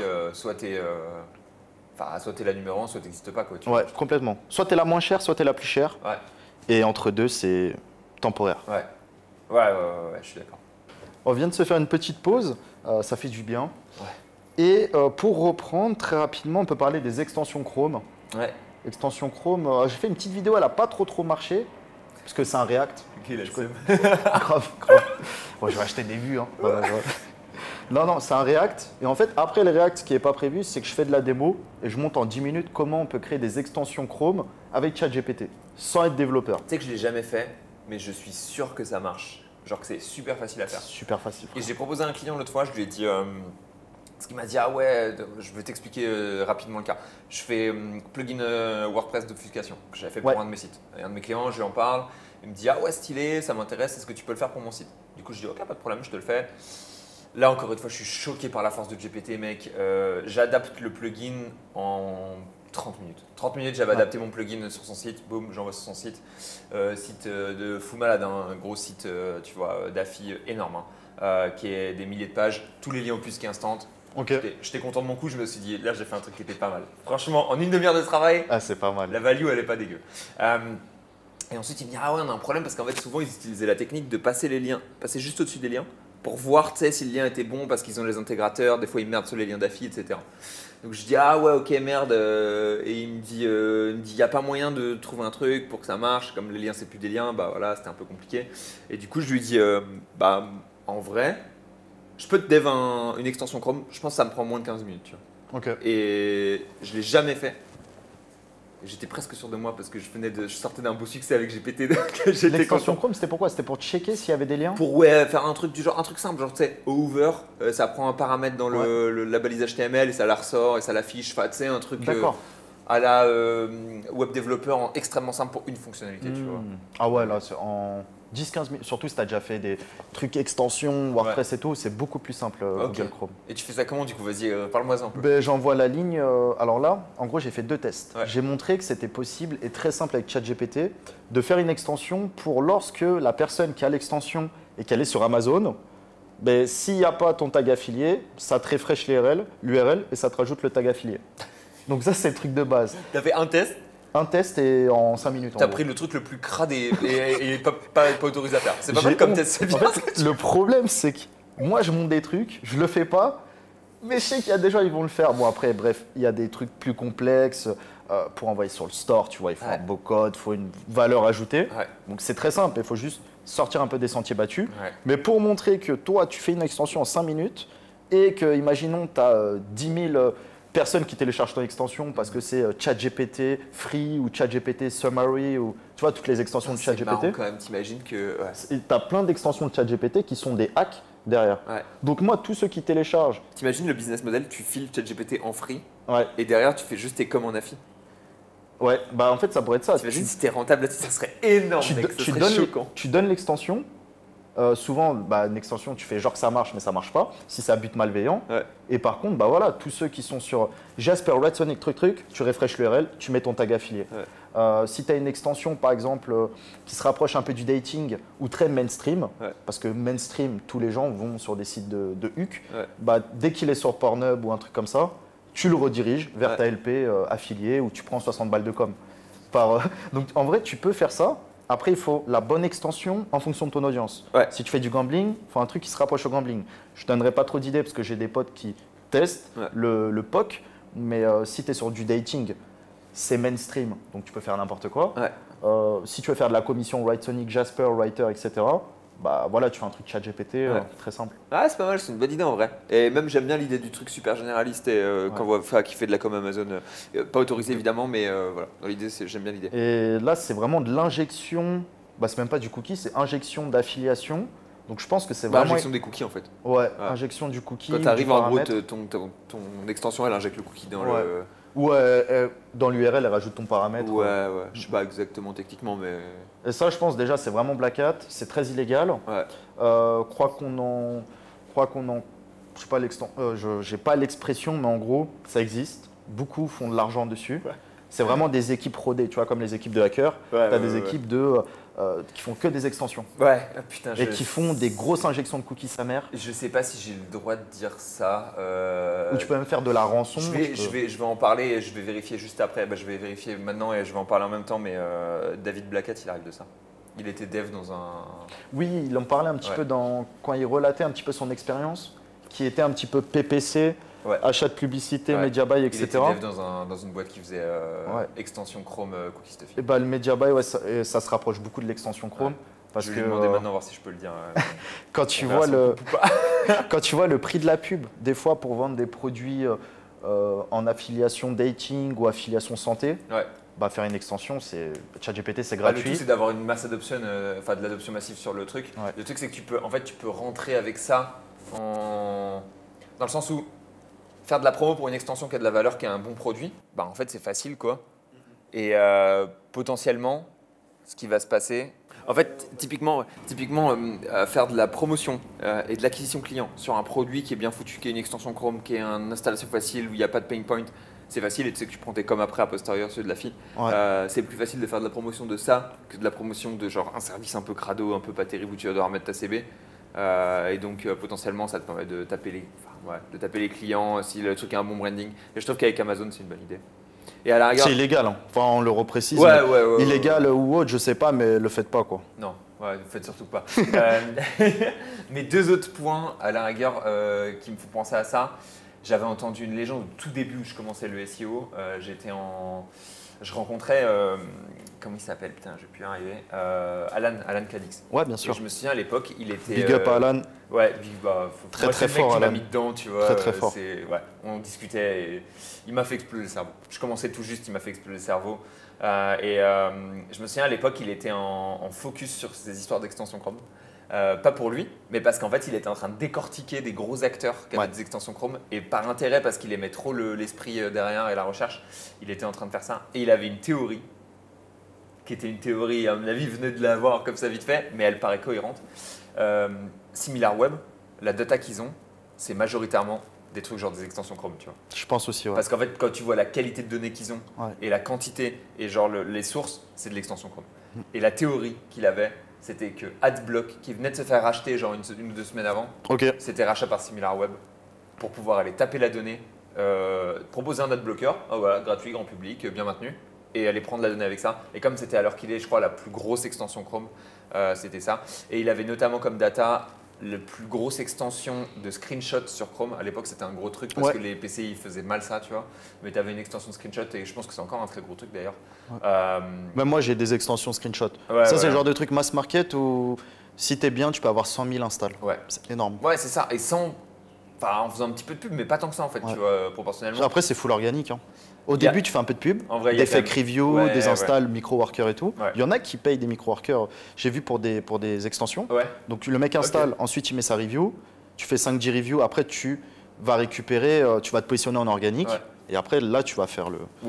c'est ça. Ou même un peu de pub en fait. C'est sûr, au début, il faut donner un petit coup de pouce. Je connais des gars qui bombardaient en pub, ils mettaient quelques milliers d'euros par jour en ad. C'est que c'était rentable alors. Ouais, parce que c'était rentable, mais c'était vrai truc quoi. Putain. Et du coup, l'extension screenshot à l'époque était rachetée par SimilarWeb et donc… C'est sûr, mec. Rachat de data. Parce qu'une extension, comment monétiser du screenshot à part se faire racheter ou revendre de la data? T'as pas. Ou de l'injection de cookies illégale. C'est pas possible quoi. Donc en fait, pas possible. SimilarWeb, ils tapent toute la data sur des grosses extensions et ça leur permet d'avoir une qualité de données qui est énorme et de revendre la donnée à un prix d'or après derrière quoi. Voilà. Extension Chrome, sacré business. Après, c'est sûr que, comme on disait, il faut donner un petit coup de pouce au début. Il ne suffit pas de faire un chat GPT pour se faire valider dans le store. Maintenant, tu as des mises à jour. Ce que me disait Merde, faudra couper. Ce que me disait le chef qui a fait des tests après ma vidéo, je l'ai bien donné envie. Juste pour voir si ça marche, tu vois, on va aller sur le store. Bah, curiosité. Ouais, curiosité. Vrai SEO, vrai passionné. Et le deuxième test, l'injection, voilà, t'as l'effet waouh, tu dis incroyable. Et t'as vraiment des gens qui font de l'argent, mais c'est du faux argent, tu vois. Pour moi, ça n'a pas de valeur. C'est Black Hat, mais Black Hat, magouille, il y a d'autres trucs à faire. Et deuxième truc, par contre, plus SEO, donc je pense que ça parle à moins de gens. L'achat de trafic, grosse puissance. Maintenant, tout le monde a accès aux référeurs Twitter, Google, etc. Donc peut-être moins d'importance, mais s'il y a bien un référeur qui a de la valeur, c'est le référeur YouTube. Et demain, bah, j'ai montré qu'avec une extension Chrome, tu peux, par exemple, la personne qui a installé, elle va sur YouTube. Bah, par exemple, tous les 3-4 liens, quand elle va cliquer, par exemple, sur la description de Michou ou accéder à un lien ou une vidéo, bah, peut-être une fois sur 4, une fois sur 5, je peux renvoyer vers ma page. Tu peux faire des pop-under avec. Tu peux faire pop-under. Toi, tu fais du renvoi direct là. Frérot, tu peux ouvrir une pop-up, tu peux ouvrir 10 pop-up. Oh, mais t'imagines. Et la vidéo, je la termine comme ça. Tu peux ouvrir une pop-under ou même 10 pop-up, enfin dinguerie. Et je pense que tu peux ouvrir des. Tu peux faire du JS qui se balade et tout, des petites dingueries comme ça quoi. Bah normalement, avec le JS, tu peux prendre possession, tu sais, faire des. Bah voilà, le mec, même s'il clique sur le logo YouTube, ça va ouvrir une pop-up, pop-under. Mais les navigateurs, le truc c'est qu'ils bloquent le JS quand tu commences à faire des dingueries, tu vois.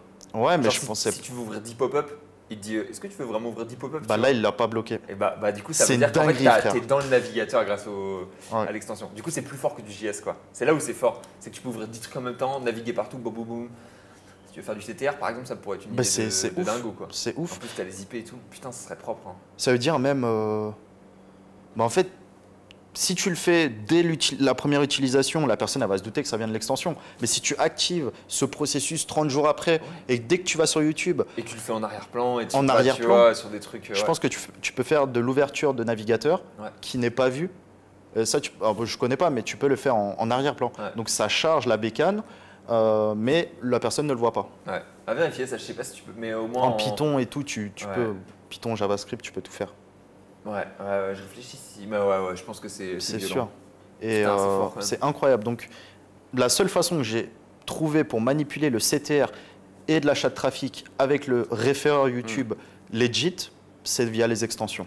Et c'est référeur YouTube, mais référeur que tu veux presque un peu, non? Référeur que tu veux, bien sûr. Parce que référeur Forbes pourrait spécialement. Référeur Forbes, etc. C'est pas toi qui parlais de référeur Forbes il y a pas longtemps? Si, alors ça c'est un vrai sujet, c'est que sur certaines plateformes, tu peux acheter du trafic en provenance de certains sites. Ouais. Donc tu analyses le référeur et tu verras que ce sera le référeur de ton choix. Ouais. Mais ça, il y a une magouille derrière. Et je ne sais pas s'ils achètent du trafic depuis leur extension. Ouais. Et ils manipulent le référeur, donc ils ouvrent une pop-up vers Forbes et de Forbes, ça redirige vers le site client. Ouais. Je sais pas comment ils font. Je sais pas. Tu balades le gars, allez hop. Tu veux qu'il fasse quoi ton gars? Il n'y a pas de problème, on le balade. Ouais, mais non, mais c'est ouf. Hein. C'est ouf. Donc la puissance des extensions sur un navigateur Chrome ou Firefox, tu as très peu de limites. Bah, si tu peux ouvrir 10 pop-up, c'est globalement, tu n'as pas de limite. Si tu peux ouvrir 10 pop-up d'un coup, c'est que tu n'as pas de limite. C'est que tu n'as pas de limite. Et j'ai déjà essayé d'ouvrir 10 fenêtres d'un coup, ça marche pas. Ouais. Moi j'ai toujours un truc, je pense encore que le cookie stuffing c'est pas trop possible à cause de problématiques comme ça et de Corse aussi, des problématiques de sécurité interne navigateur, etc. Ouais. Mais je pense que si tu peux ouvrir des pop-up d'un coup, c'est que tu es quand même très libre avec le navigateur et que tu peux faire des dingueries. Ah mais là tu peux tout faire. Tu peux tout faire, donc le plus dur c'est toujours pareil, hein, trouver des mecs qui vont installer. Mais il suffit, voilà, tu fais 30 extensions, tu en fais une par jour. Si tu en as une qui pète, après c'est organique, donc tous les jours tu as des installs. Ouais. Si tu as plus d'installs que de désinstalls, c'est bon. Ouais. Ça tourne tout seul. Ouais, trouver un marché qui est intéressant, trouver un marché qui est tendance, trouver un truc qui vend bien. Ouais. Il y a plein de méthodologies. Ouais, complètement. Tu peux demander à GPT de donner 25 idées, tu vois. Ouais, mais même les apps, bon, c'est pas très ambitieux, mais même les apps SEO, genre Broken Links, checker les links 404, tout ça. C'est basique, mec, mais ça marche. Hein. Bah, derrière, tu fais de l'injection Href, SEMrush, toutes les affis SEO, quoi. Ouais. Donc, ils n'ont pas d'affis Href, je crois. Href, je pense pas. Non, ils ont je pense pas que SEMrush, Mongoose, tous ces trucs-là. SEO Observer, t'as pas. SEO Observer. T'as pas. Malheureusement, tu l'as pas. Mais Kevin, il sait très bien que même sans affiliation, les gens ils vont venir. Il sait qu'il a la brand, en fait. Il a la brand, frérot. Mais là, trop fort. Tu luttes pas contre la Faut que je le DM qualité. pour savoir s'il est... Parce que... Tu sais que je me suis dit un truc l'autre fois, je diverge 3 secondes, mais... Je me suis dit, des gens qui vont potentiellement qui peuvent sponsor des vidéos YouTube, c'est des gens qui sponsorent déjà des events. Et je me suis dit, SEO Observer, il est tout le temps là. Il est là, il a même pas de stand. Genre, il a juste envoyé les 200 balles en PayPal, tu sais, il est là en mode, c'est bon, ça roule, ça fait plaisir.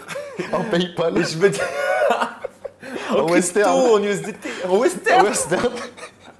Et du coup, je me dis, faut que je le DM. En mandat cash. Pour lui dire, est-ce que tu fais les mandats cash thaïlandais? Non, mais tu luttes pas contre la qualité. Et SEO Observer, il s'est résigné. Kevin et. J'ai plus le nom de son partenaire, à qui je passe le bonjour. Ils n'ont jamais mis de programme d'affi et les gens viennent malgré ça. Hein. Et franchement, trop fort. C'est comme iRefer en fait. Le produit. C'est comme iRefer. Le produit, il est trop bon. Tu peux pas. Les gens. Tu peux faire toute la com que tu veux, tu récupères rien par des clients. Ouais. Mais quand tu as vraiment un très bon produit, c'est compliqué d'aller combattre ça, quoi. Et alors qu'il est SEO Observer, ils ont un rapport qualité-prix hein, aussi. Je parle de produit, mais produit-prix parce bien que SEO Observer, ils ont un produit-prix qui est imbattable. IREF aussi, et donc c'est les produits qui sont les plus puissants, je trouve. C'est sûr, c'est sûr. On pourra revenir un petit peu après sur iReferer, mais j'aimerais bien qu'on parle un petit quiz, on va dire. 3 idées de niche, on peut faire un chacun. Idées de niche en affi ou même de manière générale business, ça peut être Telegram, YouTube, SEO, mais 3 business porteurs qui payent déjà ou qui payeront dans les années à venir. Avec plaisir. Si tu veux. Des fois, il ne faut même pas avoir de site, mais juste voir ce qui marche. LinkedIn a bien marché, peut-être un peu moins ces derniers temps. Trustpilot remonte fort, Reddit, Quora. Donc adaptez-vous et prenez de la visibilité parce qu'on parle beaucoup SEO, mais à terme, c'est acquisition. Et le but, c'est de faire du pognon, c'est pas d'être premier sur une requête branlette, quoi. En fait, c'est toujours intéressant de se dire, c'est qui alors qu'il est aux US qui est en train de sponsoriser les gars qui sont en avance, tu vois, les audiences qui sont en avance. Quand tu vois ça, tu comprends qu'est-ce qui va arriver en France dans 2-3 ans. Si on prend l'exemple du SEO, il y a plein d'autres marchés, mais des consultants SEO, t'en as partout. Ouais. Même des gens qui ont juste fait une formation de 3 heures, LinkedIn, Expert SEO, constructeur, PageRank, Power, Linking, etc. Et le problème, c'est que quelqu'un d'externe, il sait pas si lui, il est bon, très bon ou très mauvais. Acquisition TikTok, et derrière, il rentre dans le groupe Telegram, il monétise avec de l'abonnement et il monétise avec de l'affi. Genre, c'est bien foutu. Ouais, c'est même plus fort que Twitter.